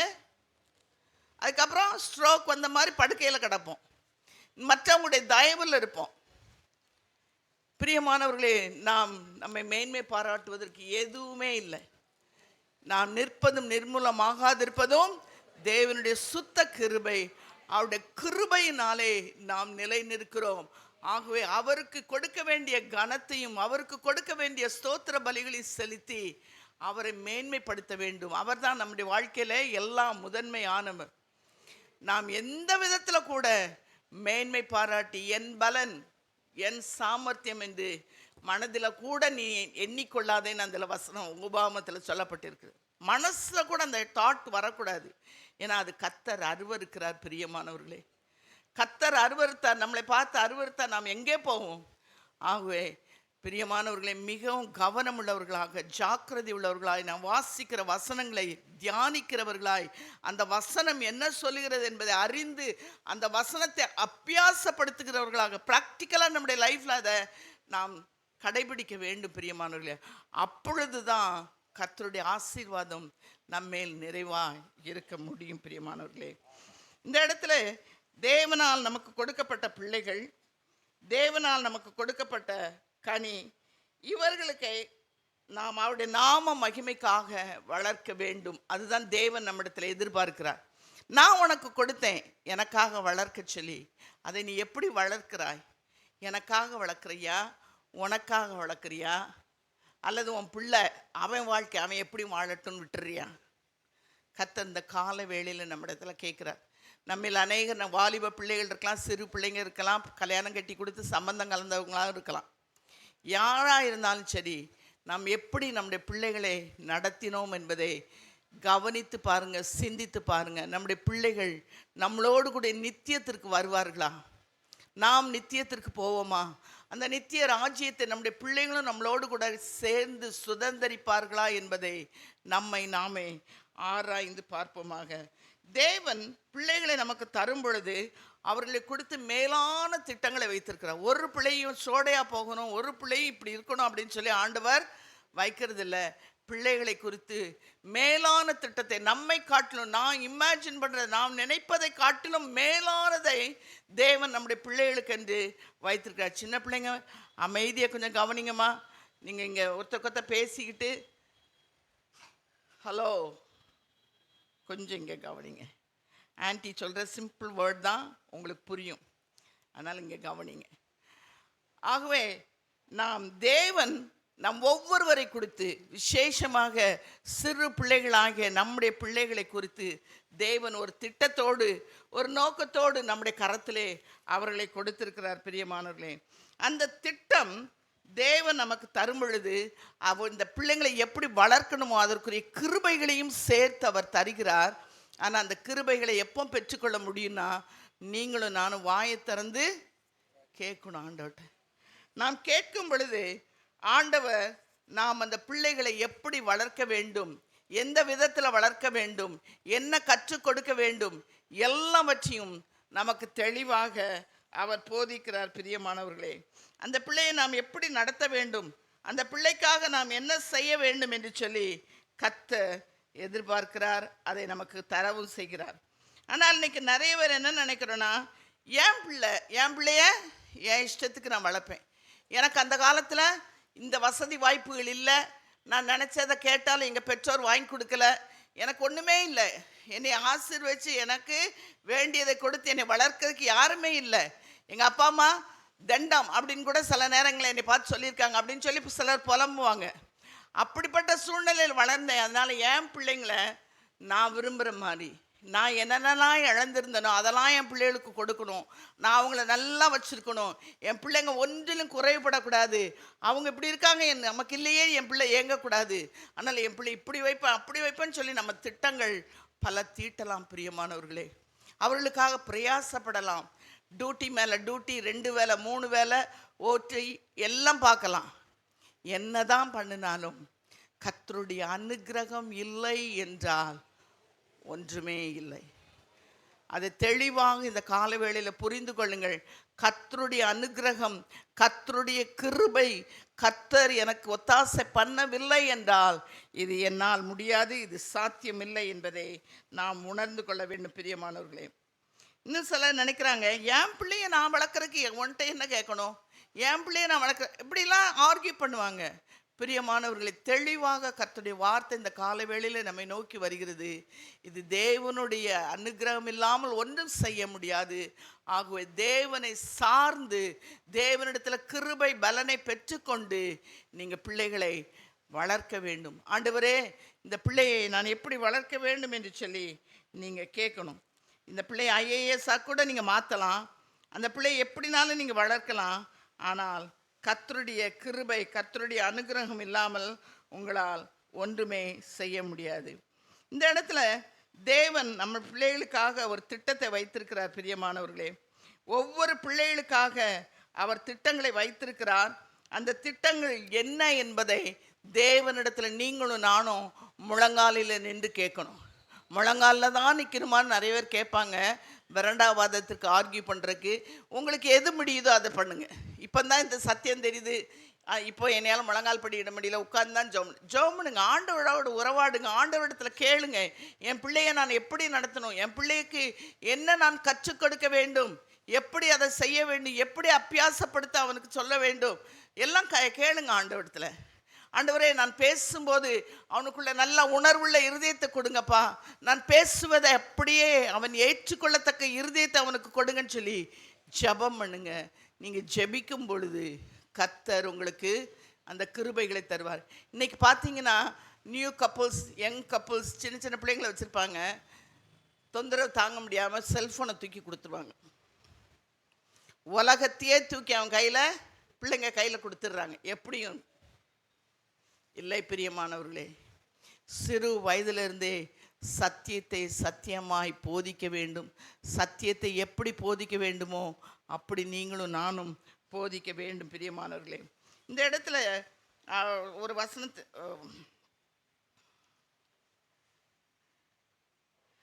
தேவன் சொல்கிறதான, தேவன் ஒவ்வொரு பிள்ளைகளை குறித்தும் அவர் திட்டம் வைத்திருக்கிறவர். ஆதியாகமம் 18ஆம் அதிகாரத்தில் 18-19 வசனத்தில் நமக்கு அதிக தெரிந்த ஒரு பகுதி. அதில் அவர் தெளிவாக சொல்லியிருக்கிறார், என் சிநேகிதனாகிய ஆபிரகாமுக்கு இதை நான் மறைப்பேனோன்னு சொல்லிட்டு எடுத்தவங்க வாசிங்க. கர்த்தர் ஆபிரகாமுக்கு சொன்னதை நிறைவேற்றும்படியாய் அவன் தன் பிள்ளைகளுக்கும் தனக்கு பின்வரும் தன் வீட்டாருக்கும் நீங்கள் நீதியையும் நியாயத்தையும் செய்து கர்த்தருடைய வழியை காத்து நடவுங்கள் என்று கட்டளையிடுவான் என்பதை அறிந்திருக்கிறேன் என்றார். ஆண்டவர் ஒரு சாட்சி கொடுக்கிறார். இங்க யாரை குறித்து என்றால் ஆபிரகாமை குறித்து சாட்சி கொடுக்கிறார். அவன் என்ன செய்வான், நான் அவனுக்கு சொன்னதை பிள்ளைகளுக்கு கற்றுக் கொடுப்பான், தன் குடும்பத்தின் மக்களுக்கு கற்றுக் கொடுப்பான், பின் சந்ததிக்கு கற்றுக் கொடுப்பான். எதை கற்றுக் கொடுப்பான்? கர்த்தருடைய வழிகளை, நீதி நியாயங்களை கடைபிடிக்கும்படி அவன் கற்றுக் கொடுப்பது மாத்திரமல்ல, அவர்கள் அதை கடைபிடிக்கிறார்களா என்றும் அதை கவனிப்பான் என்று சொல்லி நாம் பார்க்கிறோம் பிரியமானவர்களே. அப்போ தேவனுக்கு அவனை குறித்த ஒரு பெரிய நம்பிக்கை. ஏன்னா அவனை நீ பிறப்புடுன்னு சொன்ன உடனே ஒன்றும் கிராஸ் கொஸ்டின் எதுவும் கேட்காம அவன் அப்படி தாமதமின்றி ஆண்டவர் என்ன சொல்கிறாரோ அதன்படி செய்யறதுக்கு தன்னை ஆயத்தப்படுத்தினான் என்று சொல்லி பார்க்கிறோம். புறப்பட்டு சென்றான் என்று பார்க்கிறோம். அதனால் ஆண்டவருக்கு தெரியும், நான் கற்றுக் கொடுக்கிறத அவன் தெளிவாக அவன் பின் சந்ததிக்கு கற்றுக் கொடுப்பான் என்று சொல்லி. ஆகவே தேவன் அவனை குறித்து வைத்த திட்டம், அவன் அதை நிறைவேற்றுவான். அவன் மாத்திரமல்ல, அவன் பின் சந்ததிக்கும் கற்றுக் கொடுத்து அவன் பின் சந்ததியும் அதை கடைபிடிப்பார்கள், அவர்களும் பின்பற்றுவார்கள் என்று சொல்லி. அதே போல் ஆபிரகாம், ஈசாக்கு, யாக்கோபு அவனுடைய பின் சந்ததி அந்த பாதையில் நடந்தார்கள் என்று சொல்லி நாம் பார்க்கிறோம் பிரியமானவர்களே.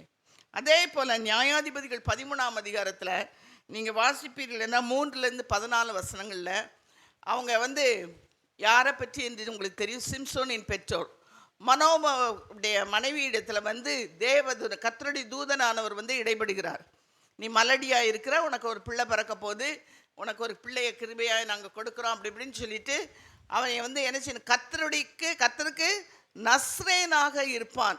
தேவனுடைய திட்டம் என்ன என்றால் அவன் கர்த்தருக்கென்று வேறு பிரிக்கப்பட்டவனாக இருக்க வேண்டும். அவன் இஸ்ரவேல் ஜனங்களை பெலிஸ்தரிடத்திலிருந்து ரட்சிப்பதற்கு அவனை எடுத்து பயன்படுத்த போறேன் என்று ஆண்டவர் சொல்லியிருந்தார். அப்போ இவங்க என்ன செய்யணும், அம்மாவுக்கு நிறைய ரெஸ்ட்ரிக்ஷன், கிரேப் ஜூஸ் குடிக்கக்கூடாது, திராட்சை ரசம் குடிக்கக்கூடாது, தீட்டானதில் கிட்ட போகக்கூடாது, பல காரியங்கள். அது நீங்கள் வீட்டில் போய் நீங்கள் வாசிங்க 13ஆம் அதிகாரத்துலேருந்து 16 வரைக்கும். அப்போ அதெல்லாம் அவருக்கு தேவன் கற்றுக் கொடுத்தார். கண்டிப்பாக அந்த அம்மா பயபக்தியோட பிள்ளைக்கு சொல்லியிருப்பாங்கன்னு நினைக்கிறேன். ஏன்னா 14, 15 அதிலெல்லாம் வாசிக்கும் பொழுது கர்த்தருடைய ஆவியானவர் சிம்சோனை ஏவினார், அவன் மேல் பலமாய் இறங்கினார் என்றெல்லாம் பார்க்கிறோம். அப்போ கண்டிப்பாக தாயார் அவனை சத்தியத்தின் பாதையிலே நடத்தியிருப்பார்கள். ஆனால் ஒரு குறிப்பிட்ட இடம் வரும் பொழுது கண்களின் இச்சை, மாம்சத்தின் இச்சையில் பிள்ளை விழுந்ததுனால தேவன் அவனை விட்டு விலகினதை அவன் அறியாதிருந்தான், உணராதிருந்தான். பெற்றோராகிய அவனுடைய பெற்றோரும் கூட அவன் என்ன நிலையில் இருக்கிறான் அனுதினமும் அவனை விசாரிக்கவில்லை. அனுதினமும் அவன் தேவனுடைய பாதையில், தேவனுடைய வழி நடத்துதலே அவன் கை கொள்கிறானா என்பதை அவர் சோதித்து பார்க்கவில்லை பிரியமானவர்களே. இன்னைக்கு நிறைய பெற்றோர் என்ன நினைக்கிறாங்கன்னா, குடும்ப ஜெபம் பண்ணுறோம் காலையில், அப்போ ஒரு வசனத்தை சொல்லி கொடுத்துட்றோம், அது போதும் அப்படின்னு நினைக்கிறீங்க. இல்லை, உங்கள் பிள்ளைங்கிட்ட பேசுங்க, ஆண்டவரை பற்றி பேசுங்க. நீ வேத வசனம் வாசியா, இன்றைக்கி எந்த அதிகாரம் வாசி, அதில் என்ன சொல்லப்பட்டிருக்கு, அதை பற்றி டிஸ்கஸ் பண்ணுங்கள். அதுக்கப்புறம் அவங்களோட சேர்ந்து ஜெபிங்க, அவங்களுக்கு சில ஆலோசனைகளை கொடுங்க, உங்களுக்கு தெரிந்ததை கொடுங்க. உங்களுக்கு தெரியாதது உங்களால் நீங்கள் கற்றுக் கொடுக்க முடியாது என்று நினைத்தீங்கன்னா மற்றவருடைய உதவியை நாடுங்க. கிறிஸ்தவ புஸ்தகங்களை வாசிங்க. இன்றைக்கி எத்தனையோ விதத்தில் நாம் பிள்ளைகளுக்கு சத்தியத்தை சத்தியமாய் போதிக்க நமக்கு இருக்கிறது பிரியமானவர்களே. ஆகவே சத்தியத்தை சத்தியமாக போதிக்க வேண்டிய கடமை நம்முடையது.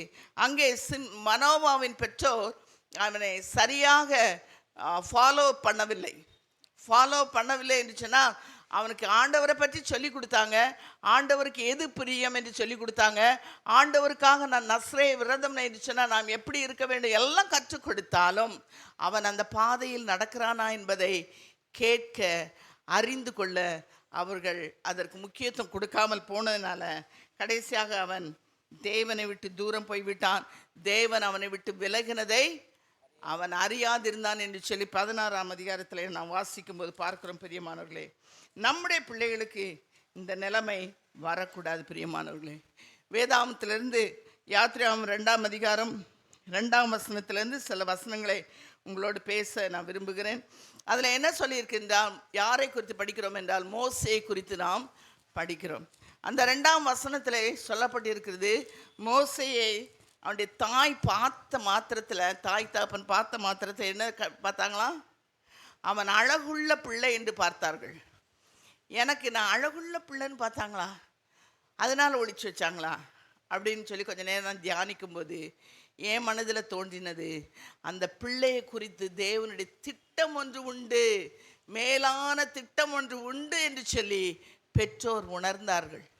என்ன திட்டம் என்று அவர்களுக்கு தெரியல, ஆனால் மேலான திட்டத்தை தேவன் மோசேக்காக வைத்திருக்கிறார் என்று அறிந்ததுனால அதில் எபிரேயர் 11ஆம் அதிகாரம் 26ஆம் வசனம், யாராவது எடுத்தவங்க 23ஆம் வசனம், ராஜாவின் கட்டளைக்கு பயப்படாமல், ராஜாவின் கட்டளை என்னது? ஆண்மகனை எடுத்து நைல் நதியிலே தூக்கி எறிய வேண்டும் என்று சொல்லப்பட்டிருக்குது.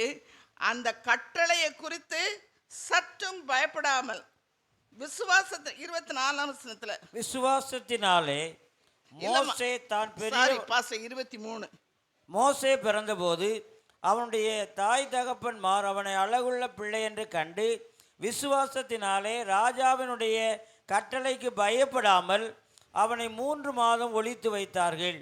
இந்த இடத்துல பாருங்க, விசுவாசத்தினாலே ராஜாவின் கட்டளைக்கு பயப்படாமல். அவங்களுக்கு தெரியும், தேவன் என் குழந்தையை குறித்து ஒரு திட்டம் வைத்திருக்கிறார், ஏசப்பா என் பிள்ளையை குறித்து ஒரு திட்டம் வைத்திருக்கிறார். அந்த திட்டம் தான் நிறைவேற வேண்டிய என் பிள்ளைக்கு. இல்லை, என் பிள்ளையை டாக்டர் ஆக்கணும், என் பிள்ளையை என்ஜினியர் ஆக்கணும், என் பிள்ளை IAS ஆஃபீஸர் ஆகணும், அந்த தாட்டே கிடையாது. என் பிள்ளையை அழகுள்ள பிள்ளைன்னு பார்த்தா, என் பிள்ளை குறித்து தேவன் ஒரு மேலான திட்டத்தை வைத்திருக்கிறார், மகிமையான ஒரு திட்டத்தை வைத்திருக்கிறார். அந்த திட்டம் நிறைவேற்றுவதற்கு என் பிள்ளையை நான் என்ன செய்வேன்? வழி நடத்துவேன், என் பிள்ளையை பாதுகாப்பேன், சத்ருவானவன் என் பிள்ளையை தொற்றக்கூடாதுன்னு சொல்லி பிரயாசப்படுகிறார்கள். அப்பா அம்மா மாத்திரம் இல்லை, குடும்பமாக சேர்ந்து அந்த பிள்ளையை பாதுகாக்கிறாங்க. 3 மாதத்துக்கு மேலே முடியல. அதனால என்ன செய்தாங்க? அந்த கதை நம்ம எல்லாருக்கும் தெரியும். நாணர் பெட்டி என்கிற பெட்டியில் பிள்ளையை ஒழித்து திரும்பமாக அந்த பிள்ளையை தூக்கி போட்டு சாகடிக்கணும்னு சொன்ன அதே நைல் நதியில் கொண்டு போய் ஒரு ஓரமாக வச்சு பிள்ளையை கவனிக்கிறதுக்கு அவனுடைய சகோதரியை அங்கே வைத்தார்கள். அந்த சகோதரி அங்கே இருந்தாலும் கவனித்து கொண்டிருக்க. நைல் நதியை குறித்து வாசிக்கும் பொழுது நிறைய முதலைகள் உண்டு. அது ஸ்மெல் கண்டுபிடிச்சிருச்சுனாலே, மாம்ச ஸ்மெல் கிடச்சிருச்சுனாலே உடனே போய் தேடி அது இது பண்ணுன்னு சொல்லுவாங்க. அப்படிப்பட்ட ஒரு மோசமான இடத்துல, ஆனால் தேவ திட்டம் நிறைவேறதற்கு பெற்றோர் தங்களை அர்ப்பணித்து அந்த பிள்ளையை வளர்த்ததுனால தேவனுடைய பாதுகாப்பு அந்த பிள்ளையின் மேல் இருந்தது. அடுத்த நாளே அந்த பார்வோனின் குமாரத்தி அங்கே வருகிறா. பிள்ளை இருக்கிற இடத்துக்கு பக்கத்தில் தான் அவள் குளிக்கிறதுக்காக வந்த உடனே அங்கே பிள்ளை அழுகிற சத்தம் கேட்கு. என்னன்னு சொல்லி போய் பார்த்து இது பண்ணி எடுக்கிறாங்க. அந்த கதையெல்லாம் உங்களுக்கு தெரியும், டீட்டெயிலாக அதுக்குள்ளே போக நான் விரும்பலை, இன்னும் சொற்ப நேரம் தான் இருக்குது. அதில் போகும்பொழுது அவள் பார்க்குற அந்த பிள்ளை பெட்டி எடுத்துகிட்டு வராங்க, அழகான பெட்டியே அப்படின்னு சொல்லிட்டு உடனே பெட்டியை திறக்கிறாங்க. திறந்த உடனே அவள் என்ன சொல்கிறா? இது எபிரேய பிள்ளைகள், எபிரேயர்களுடைய பிள்ளையில் ஒன்று. பார்த்த உடனே ஐடென்டிஃபை பண்ணிடுறான். பார்த்த உடனே ஐடென்டிஃபை பண்ணல, இது எபிரேய பிள்ளைன்னு சொல்லி புரிஞ்சுக்கிட்டா, அறிந்து கொண்டா. என்ன சட்டம்? எபிரேயர் ஆண்மகன் கொல்லப்பட வேண்டும். உடனே இவ பார்வோனின் குமாரத்தி, சகல அதிகாரமும் இவளுக்கும் உண்டு. உடனே பிள்ளை கழுத்தை நெரிச்சு கொல்லலை, பிள்ளையை தூக்கி நைல் நதியில் போடலை. அவள் அந்த பிள்ளை மேலே என்ன செய்தாளாம்? 6ஆம் வசனம் என்று நம்புகிற 2:6 யாத்திரையாமத்தில். அதை திறந்தபோது பிள்ளையை கண்டாள், பிள்ளை அழுதது, அவள் அதன் மேல் இரக்கமுற்று அது எபிரேய பிள்ளைகளில் ஒன்று என்றாள். அப்போ பாருங்க, அந்த இடத்துல பிள்ளையின் மேல் பார்த்த உடனே அவளுக்கு என்ன ஆயிடுச்சு? இரக்கம் வந்துருச்சு. இதெல்லாம் தேவனுடைய திட்டம் நிறைவேறுவதற்காக தேவன் செய்த செயல்கள். பிரியமானவர்களே, தற்செயலாக நடக்கலை. பிள்ளையை பார்த்த உடனே எபிரேய பிள்ளை என்று கண்டவள், ஐயோ அந்த பிள்ளை சாகணும், இந்த பிள்ளை தூக்கி எறியணும் அப்படிங்கிற அந்த தாட் வராமல் அந்த பிள்ளை மேலே இறக்கப்பட்டு, ஐயோ இந்த பிள்ளை அழகான பிள்ளை, பாவம் பசியில் அழுகுதோ என்னதோ தெரியலையே அப்படின்னு சொல்லி அது பேர் இறக்கம் வைப்பதற்கு கர்த்தர் பார்வோனின் குமாரத்தியை அதுக்கு மேலே அவள் ரியாக்ட் பண்ண விடாதபடி அவளுக்கு கர்த்தர் தம்முடைய திட்டத்தை நீ நிறைவேற்றணுங்கிறத அவளுக்குள்ளாக உணர்த்தினால அவள் வேற எதுவும் பேசலை, தாதிமார்களும் எதுவும் பேசலை.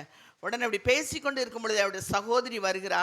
வந்த உடனே அவள் கேட்குறா, பிள்ளைக்கு பால் கொடுத்து வளர்ப்பதுக்கு நான் ஒரு எபிரேய பெண்ணை கொட்டிட்டு வரட்டா அப்படிங்கிறா. குமாரத்திக்கு தெரியாததா? பார்வோனின் குமாரத்திக்கு தெரியாமலா இருக்கும் இந்த பிள்ளை போய் அவங்க அம்மா தான் கூட்டிகிட்டு வரப்போகுதுன்னு? கண்டிப்பாக தெரியும். ஆனால் கர்த்தர் அவளை வேறு விதத்தில் சிந்திக்க விடாதபடி சரி கூட்டிகிட்டு வான்னு சொன்னார். அந்த தாய் வந்தா. தாய் வந்தோன்னு அவள் சொல்கிறா, எனக்காக வளர்த்துடுன்னு சொல்லவே இல்லை. அவளுக்கு தெரியும், பார்வோனின் குமாரத்திக்கு தெரியும், மெல்லிய சத்தம் கேட்டிருப்பான், நான் விசுவாசிக்கிறேன், இது ஏன் பிள்ளை, நான் எனக்காக வளர்க்க இந்த தாயிட்ட ஒப்பு கொடுக்குறேன், நீனும் ஒப்பு கொடுத்துருன்னு சொல்லி ஆண்டவர் சொல்லியிருப்பார். அவர் சொல்கிறா, நீ இந்த பிள்ளையை எடுத்துகிட்டு போய் எனக்காகன்னு சொல்லலை, எனக்கு வளர்த்துரு, எனக்காக இந்த ஹெல்ப் பண்ணு அப்படிங்கிற மாதிரி கொடுத்து, நான் இதற்குரிய பேய்மெண்ட் சம்பளமும் உனக்கு கொடுப்பேன்னு சொன்னார். எவ்வளோ நல்ல தேவன் பாருங்க. நம்முடைய தேவன் எவ்வளோ கரிசனை உள்ளவர், எவ்வளோ அக்கறை உள்ள தேவன். அவருடைய திட்டம் நிறைவேற்றுவதற்கு அவர் சகலவற்றையும் அதினதின் வழியிலே நேர்த்தியாய் செய்கிற தேவன். ஆகவே அவர் அப்படி சொன்ன உடனே அவர் சந்தோஷமாக போய் அந்த பிள்ளையை வளர்த்தான். நல்லா பால் ஊட்டி சோறு ஊட்டி எல்லாம் பண்ணி இது பண்ணியிருப்பான்னு நினைக்கிறீங்களா? அது ஒரு பக்கம் இருந்தாலும் அவள் யெகோவா தேவனை பற்றி அந்த பிள்ளைக்கு டே 1லேருந்தே சொல்லிகிட்டே இருந்தா. இப்போ நல்லா வசதியாக போயிடுச்சு. 3 மாதத்துக்கு அப்புறம் பார்வோனின் குமாரத்தையே பெர்மிஷன் கொடுத்து வளர்க்க சொல்லியிருக்கிறா. இப்போ அவள் நல்லா அந்த பிள்ளையை வளர்க்கிறா.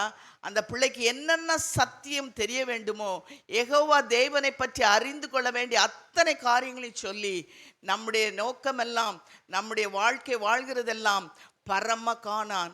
அந்த பரம கானானை போய் நாம் சென்றடைய வேண்டும்.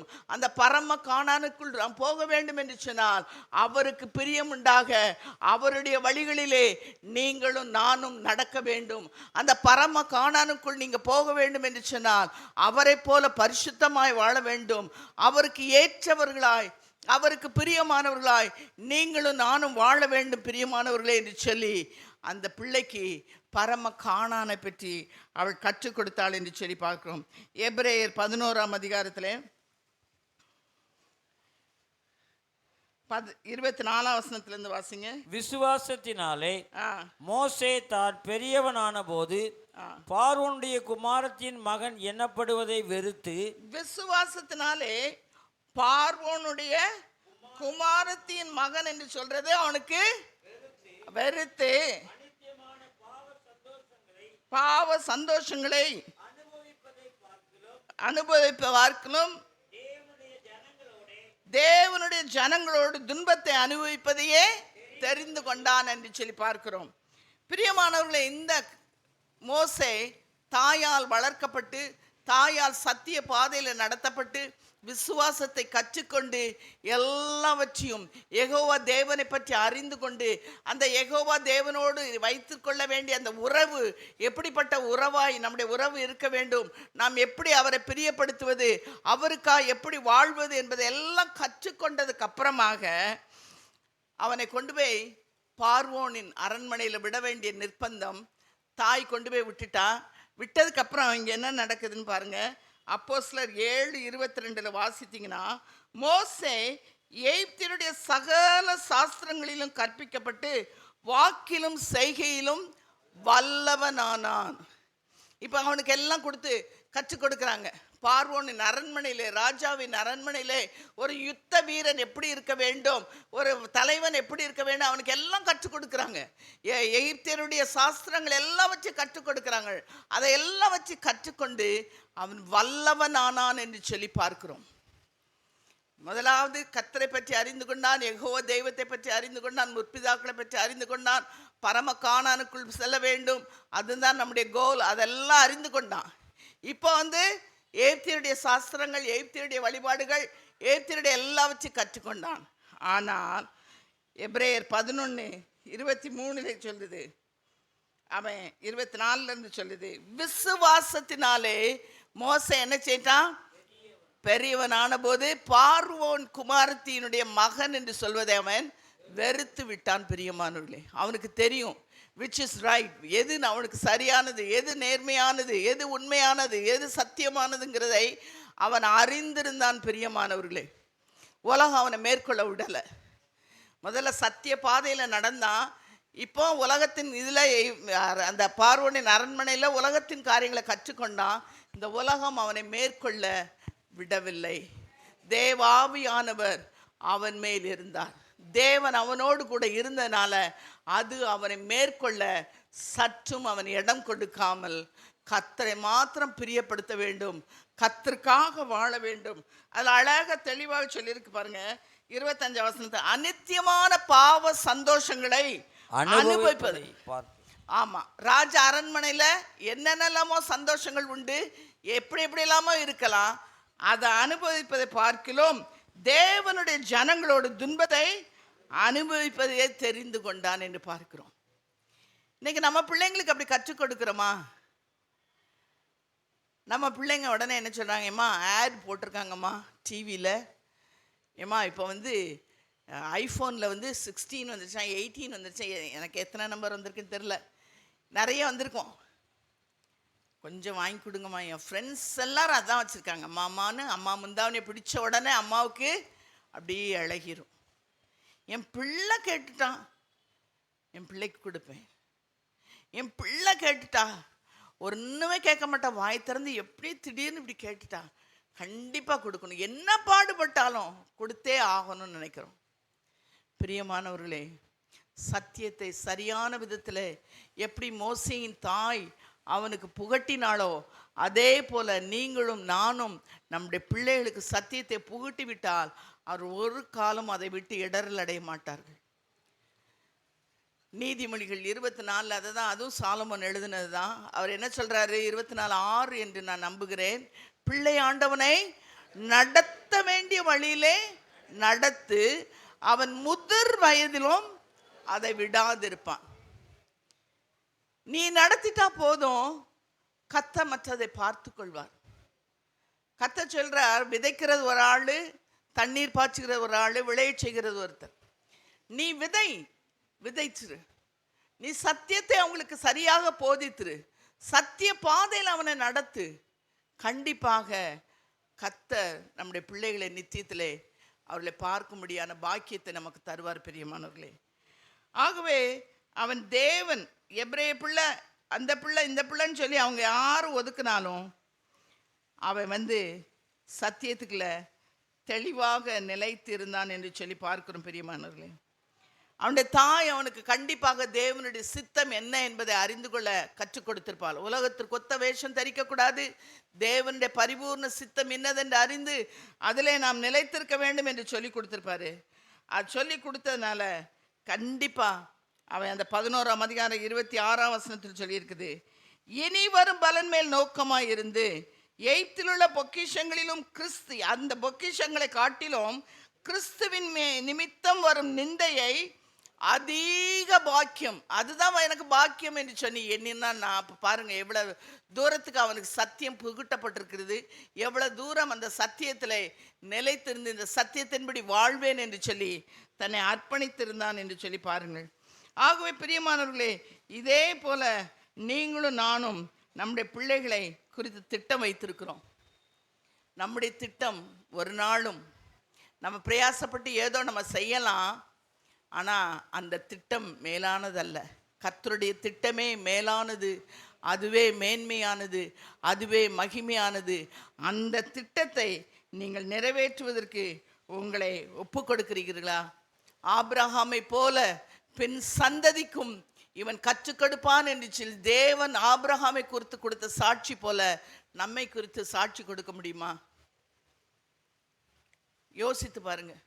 தேவன் இந்த கால வேளையிலே என்னை குறித்து, என் பிள்ளை வளர்ப்பை குறித்து என்ன சாட்சி சொல்வார் என்று யோசித்து பாருங்கள். மேன்மைக்காக பெருமைக்காக சொல்லவில்லை. 2016 ஒரு நாள் அதிகாலையில் குடும்ப ஜெபம் பண்ணி ஒரு 6-6:30 மணி இருக்கும். ஜெபம் பண்ணி முடிச்சுட்டு ஆமேன் போட்டு எல்லாம் இது பண்ணிட்டோம், பிளஸ்ஸிங் சாங்ஸ் எல்லாம் பாடிட்டு இருக்கும்போது என் கண்ணில் இருந்து கண்ணீர் வடிகிறதை என் பையன் பார்த்துட்டான். பார்த்தோன்னே ஏமா அழுகிறீங்கன்னு உடனே என் பிள்ளைங்க ஏமான்னு சொல்லி 2 பேர் எல்லோரும் வந்து சுற்றி வந்தாங்க. உடனே அப்போ நான் சொன்னேன், சத்தியத்தின் பாதையில் உங்களை நான் நடத்தியிருக்கிறேனா, ஊழியன்னு சொல்லி ஊழியத்திற்கு ஓடிட்டு உங்களை நெக்லெக்ட் பண்ணிட்டேனா அப்படின்னு எனக்கு ஒரு பயம் இருக்குது அப்படின்னு சொன்னேன். உடனே என் பையன் என் மேலே அப்படி கையை போட்டு அப்படி ஹக் பண்ணி, அவன் தான் தெரியுமில்ல பிக் பாடி பில்ட், அதுலேருந்து மீள முடியல, அப்படியே நல்லா ஒரு ஸ்குவீஸ் பண்ணிவிட்டு இந்த சைடில் பொம்பளை பிள்ளைங்க இது பண்ணி, ஒரு நாளும் அப்படி தப்பாக நினைக்காதீங்கம்மா, நீங்கள் எங்களுக்கு சத்தியத்தை கற்றுக் கொடுத்தது மாத்திரமல்ல, நீங்களும் அப்பாவை சத்தியத்தின்படி வாழ்ந்து காட்டியிருக்கிறீங்க. நீங்கள் சத்தியத்தின்படி வாழ்ந்து காட்டினதை நாங்கள் அசட்டை பண்ணலை. அதன்படி நாங்கள் நடப்போம்மா, அதன்படி நடப்போம், அதில் நிலைத்திருப்போம்னு சொன்னான். அந்த நம்பிக்கை எனக்கு ஒரே சந்தோஷம். ஆண்டவரே, என் பிள்ளைகளுக்கு முன்பாக சத்தியத்தின்படி நடந்து வாழ்ந்து காட்டியிருக்க கிருபை தந்தீரே, உமக்கு நன்றி ஆண்டவரே. எஞ்சிய நாட்கள் தொடர்ந்து என் பிள்ளைகளுக்கு முன்பாக நான் சத்தியத்தின் பாதையில் இருக்கணும் ஆண்டவரே. நான் உண்மையாக அவர்களுக்கு சத்தியத்தை புகட்ட வேண்டும் ஆண்டவரே. புகட்டுவது மாத்திரம் அல்ல, அதன்படி நடந்து வாழ்ந்து காட்ட வேண்டும். மாதிரியை பின்வைத்து போக வேண்டும். நீர் மாதிரியை பின்வைத்து போனது போல என் பிள்ளைகளுக்கு நான் வைக்க எனக்கு கிருபை செய்தீரே, உமக்கு நன்றி என்று சொன்னேன்.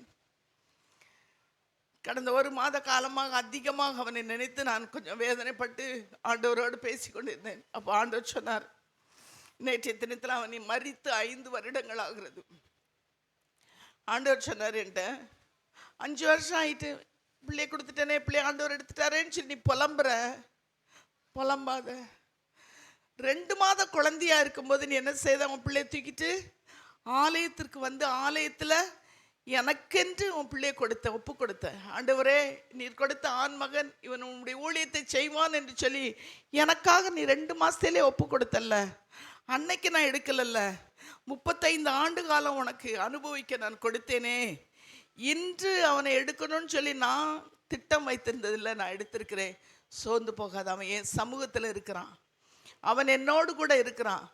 அதுக்காக நீ கர்த்தருக்குள்ள மகிழ்ச்சி அடைன்னு சொல்லி சில வார்த்தைகளால் எனக்கு கர்த்தர் என்னை தேற்றினார். எதற்காக சொல்ல வருகிறேன் என்று சொன்னால், நாம் வாழ்ந்து காட்டணும் பிரியமானவர்களே. வெறுமையாக சத்தியத்தை போதித்து விட்டோம் என்று சொல்லி மன ரம்யமாக நாம் இருக்கக்கூடாது பிரியமானவர்களே. சத்தியத்தின்படி நாம் நடந்தால்தான் நம்மளை பார்த்து நம்ம பிள்ளை நடக்கும். சில வீடுகளில் சில சொல்ல கேட்டிருக்கேன், நான் பார்த்ததில்லை. அப்பா ஷர்ட் தொங்க போட்டிருக்காரு அப்படின்னா நைட்டு வந்து தொங்க போடுவார். அவர் காசு வச்சுருப்பார். காலையில் பார்க்குறக்குள்ள அதில் ஒரு 10 ரூபா 20 ரூபா குறைஞ்சிரும். நம்ம அதை எடுக்கிறது நம்ம பிள்ளைங்க பார்க்கக்கூடாது.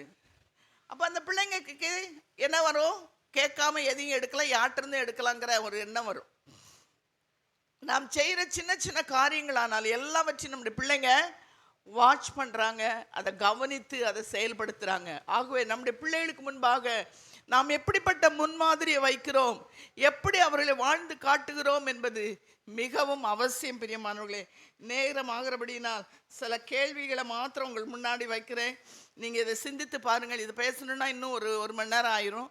அதனால் நான் சில வார்த்தைகளை மாத்திரம் உங்களோடு சொல்லுகிறேன். நாம் இந்த கால வேளையில் நம்மளை நிதானித்து அறிந்து நாம் நம்முடைய பிள்ளைகளை யாருக்காக எப்படி வளர்க்கிறோம் என்று சொல்லி நம்மை ஆராய்ந்து பார்க்க வேண்டும் பிரியமானவர்களே.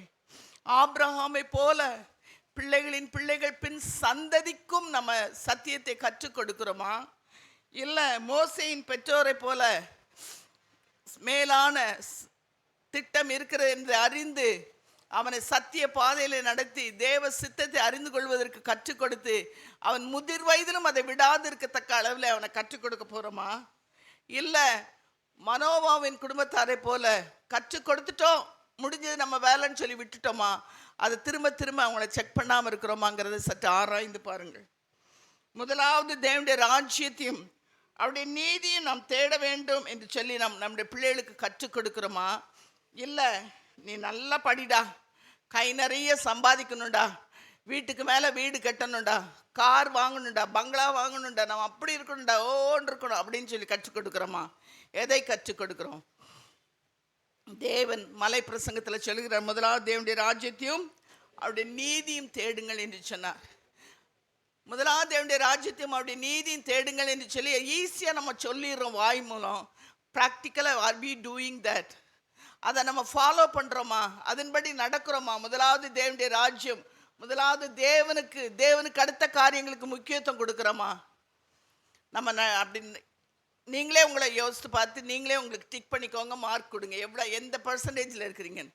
முதலாவது தேவனுடைய ராஜ்யத்தையும் நீதியும் தேடணும் அப்படின்னு சொன்னால் கர்த்தருக்கு அடுத்த காரியங்களிலே கர்த்தருடைய வழிகளில் நடக்கணும். ஓய்வு நாளை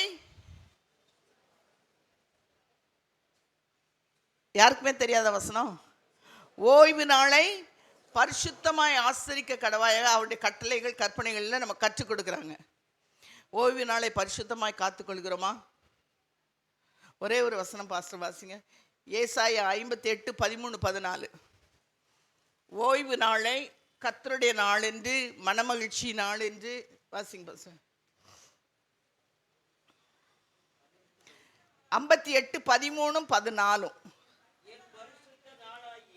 என் பரிசுத்த நாளாகிய ஓய்வு நாளிலே செய்யாதபடி, உனக்கு இஷ்டமானதை செய்யாதபடி, உன் காலை விலக்கி உன் வழிகளின்படி நடவாமலும், எல்லாரும் ஒரு நிமிஷம் பைபிள் வச்சிருக்காங்க, எல்லாரும் அதை எடுங்க அந்த வசனத்தை.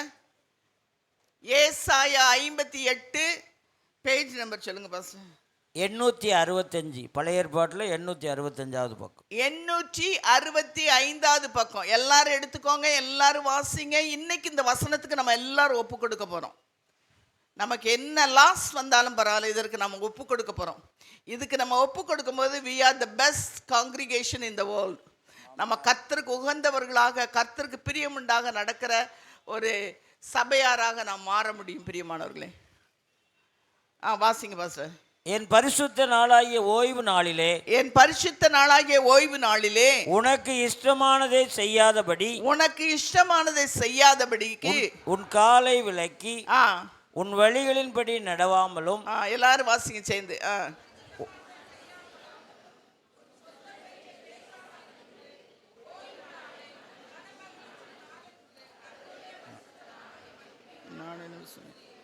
அதை மகிமைப்படுத்துவாயாக.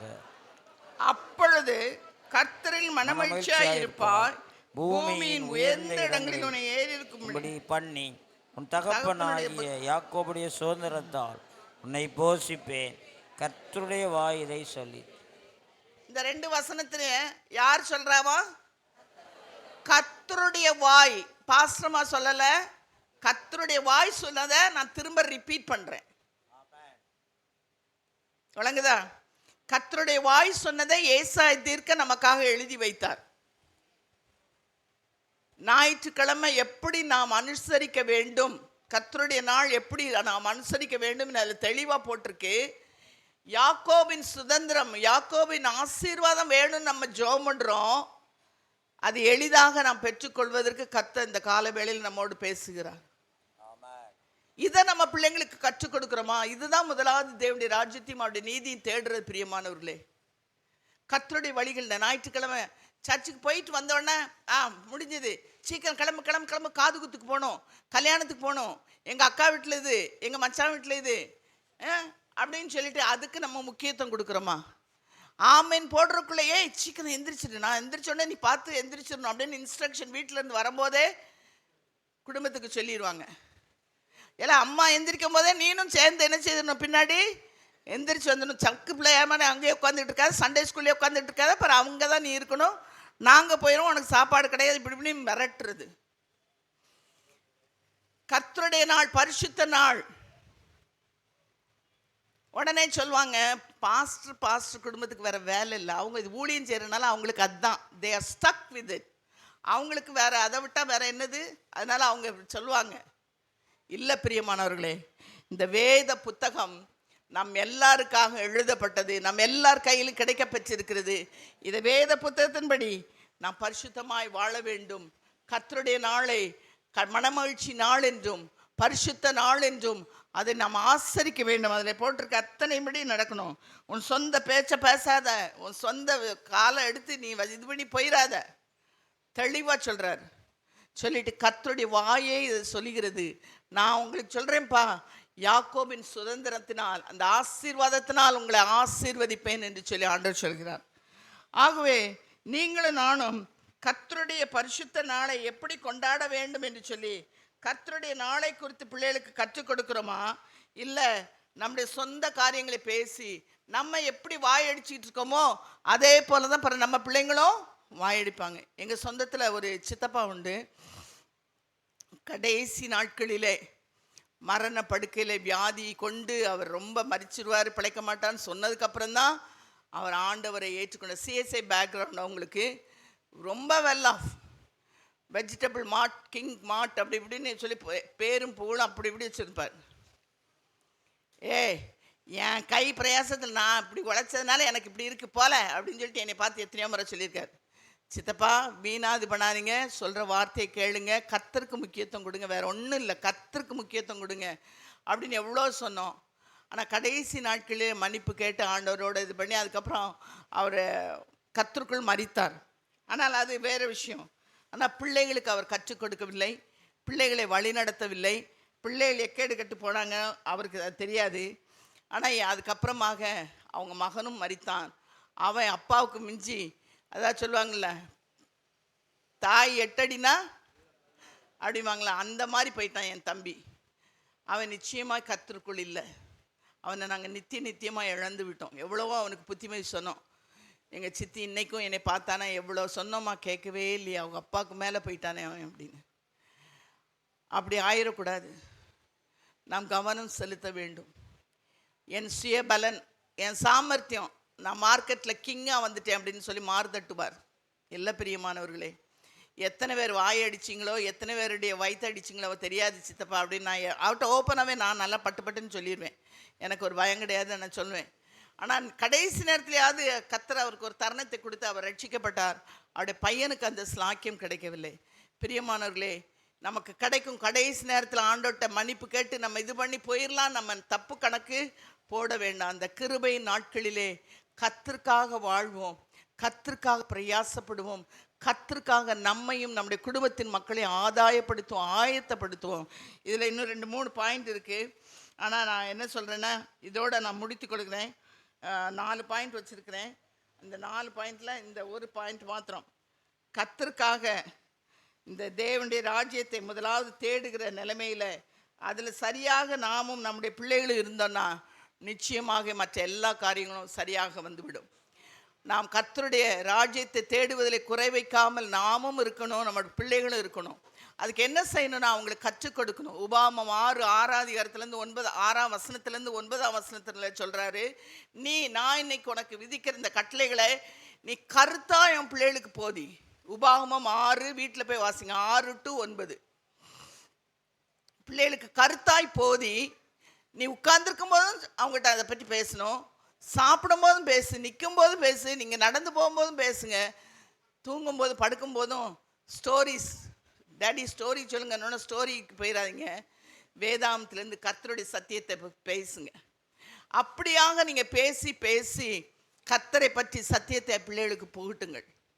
நீங்கள் அப்போ சத்தியத்தை அவர்களுக்கு புகட்டும் பொழுது கண்டிப்பாக அவங்க முதிர் வயதில் இந்த மோசே போல அதை ஆழமாக பிடித்து கொண்டு இதுதான் சத்தியம், இதில் தான் நான் இருப்பேன் நிற்பேன்னு சொல்லி உறுதியாய் நிற்க கர்த்தர் பலன் கொடுப்பார். பிரியமானவர்களே, ஆகவே அந்த கர்த்தரை தேடுகிறதிலே குறை இல்லாதபடி உங்களுடைய பிள்ளைகளை நீங்கள் சத்தியத்தின் பாதையில் நடத்துங்க, கருத்தாய் வார்த்தையை கற்றுக் கொடுங்க. நம்ம நினைக்கிறோம் சண்டே ஸ்கூலுக்கு என் பிள்ளை ஒழுங்காக போயிடும், அங்கே படிச்சுக்கணும்னு நினைக்கிறீங்க. தயவுசெய்து சண்டே ஸ்கூலுக்கு வர்ற பிள்ளைங்களை நினைத்து நான் ரொம்ப துக்கப்படுகிறேன். நான் உண்மையாகவே இப்போ 2-3 வருஷமாக சண்டே ஸ்கூல் வந்து ஃபுல் ஃப்ளட்ஜாக நான் நடத்தலை, மற்றவங்கள வச்சு நடத்துகிறேன். மற்ற டீச்சர்ஸ் சொல்கிற காரியம், நோட்டு கொண்டு வரல, பேனா கொண்டு வர மாட்டேங்கிறாங்க, பைபிள் கொண்டு வர மாட்டேங்கிறாங்க, எதுவுமே ஒரு இன்ட்ரெஸ்ட் இல்லாமல் பிள்ளைங்க வர்றாங்க. காரணம் என்ன? பெற்றோர். அது யாரை ரிஃப்ளெக்ட் பண்ணுதுன்னா பெற்றோரை தான். பிள்ளைகளுக்கு சிரத்தை எடுங்க.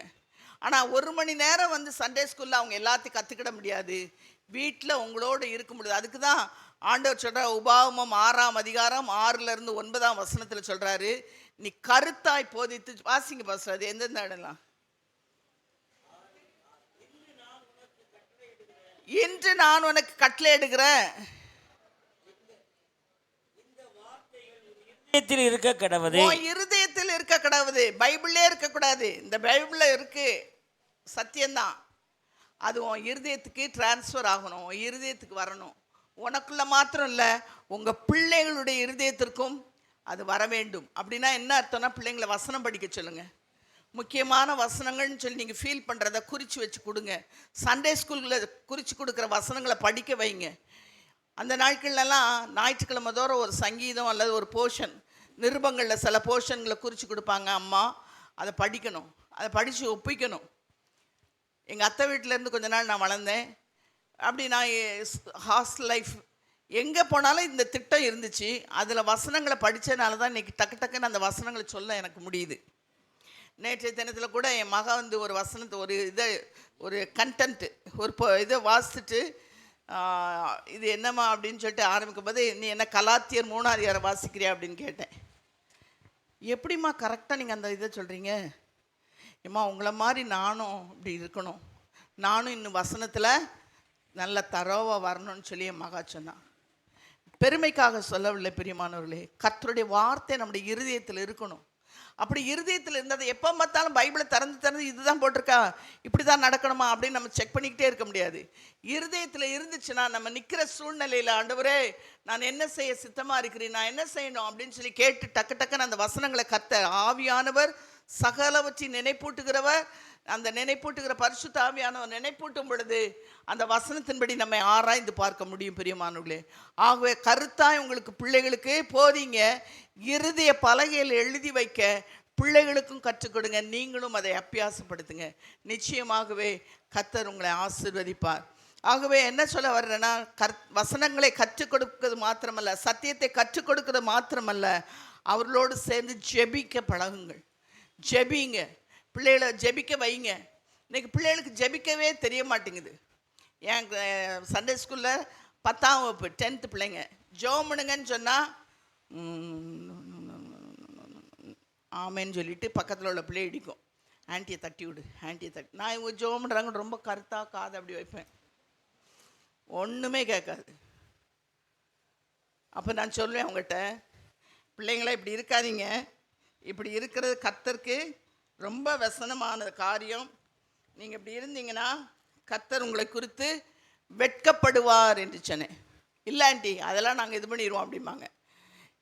கர்த்தர் உங்களை குறித்து வெட்கப்படுவார். மார்க்கு 8:38 சொல்லியிருக்குது, இந்த சந்ததியில் என்னை குறித்தும் என் வார்த்தைகளை குறித்தும் எவன் வெட்கப்படுவானோ அவனை குறித்து மனுஷகுமாரனும் தமது மகிமை பொருந்தினவராய் பரிசுத்த தூதரோடு கூட வரும்போது அவர் வெட்கப்படுவார்.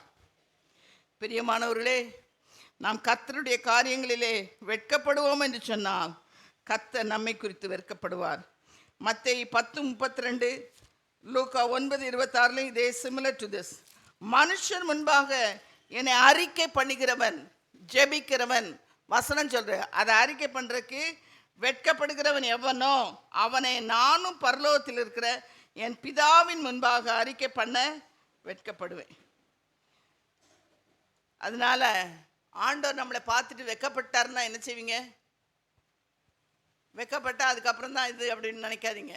வெட்கப்பட்டு உங்களை வெளியே தள்ளிடுவார், உள்ளே போக முடியாது, நுழையவே முடியாது, கானானுக்குள் கானானுக்குள்ளே நுழையவே முடியாமல் போயிடும். ஆகவே முதலாவது தேவனுடைய ராஜ்யத்தையும் அவருடைய நீதியும் தேட பழகுவோமாக. நம்ம பிள்ளைகளோடு வசனத்தை கற்றுக் கொடுத்து சத்தியத்தின் பாதையில் அவர்கள் நடக்கிறார்களா என்பதை செக் பண்ணணும், ஒவ்வொரு நாளும் செக் பண்ணணும். பிரியமானவர்களே, அவங்க எங்கே போகிறாங்க, என்ன பேசுகிறாங்க, யார்கிட்ட பேசுகிறாங்க, ஃபோனில் பேசுனாலும் கூட கவனிங்க.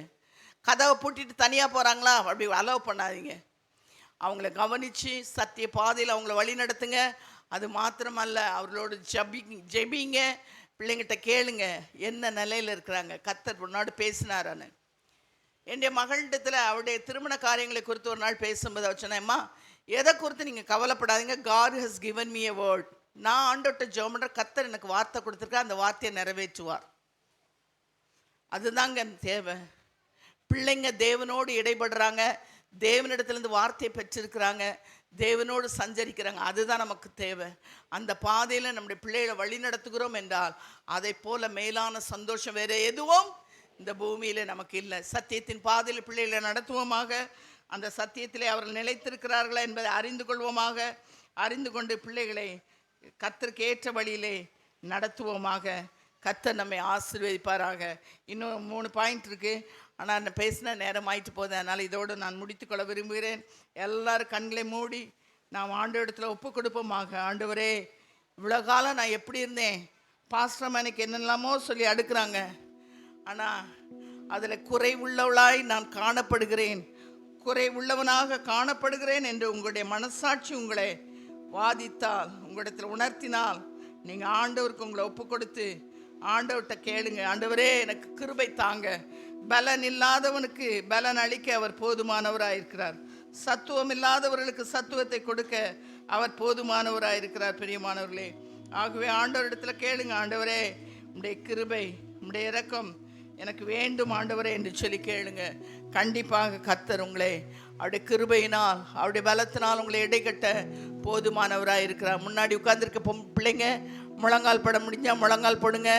ஆண்டவர்கிட்ட ஒப்பு கொடுங்க. ஆண்டவரே எங்கள் அம்மா அப்பா கற்றுக் கொடுக்கிற உங்களுடைய வார்த்தையை நாங்கள் கற்றுக்கொள்வோம். சண்டே ஸ்கூலில் படிக்கிற வசனங்களை கற்றுக்கொள்வோம். அந்த வசனத்தின்படி நடக்க எங்களை அர்ப்பணிக்கிறோம், எங்களை ஒப்பு கொடுக்குறோம். ஏசப்பா, நாங்கள் உங்களுடைய பரலோக ராஜ்யத்திற்கு வரணும், எங்களை பரிசுத்தப்படுத்துங்கன்னு சொல்லி அவங்ககிட்ட கேளுங்க. உண்மையாய் நீங்கள் கேட்டீங்கன்னா கர்த்தர் உங்களுக்கு அந்த பலனை தருவார். கண்களை மூடுவோம். கண்களை மூடி ஆண்டவரை நோக்கி கேட்போம். கிறிஸ்து வருகிறார், வருகிறார், வருகிறார். இயேசு கிறிஸ்து வருகிறார். அதிசீக்கிரமா, அதிசீக்கிரமா.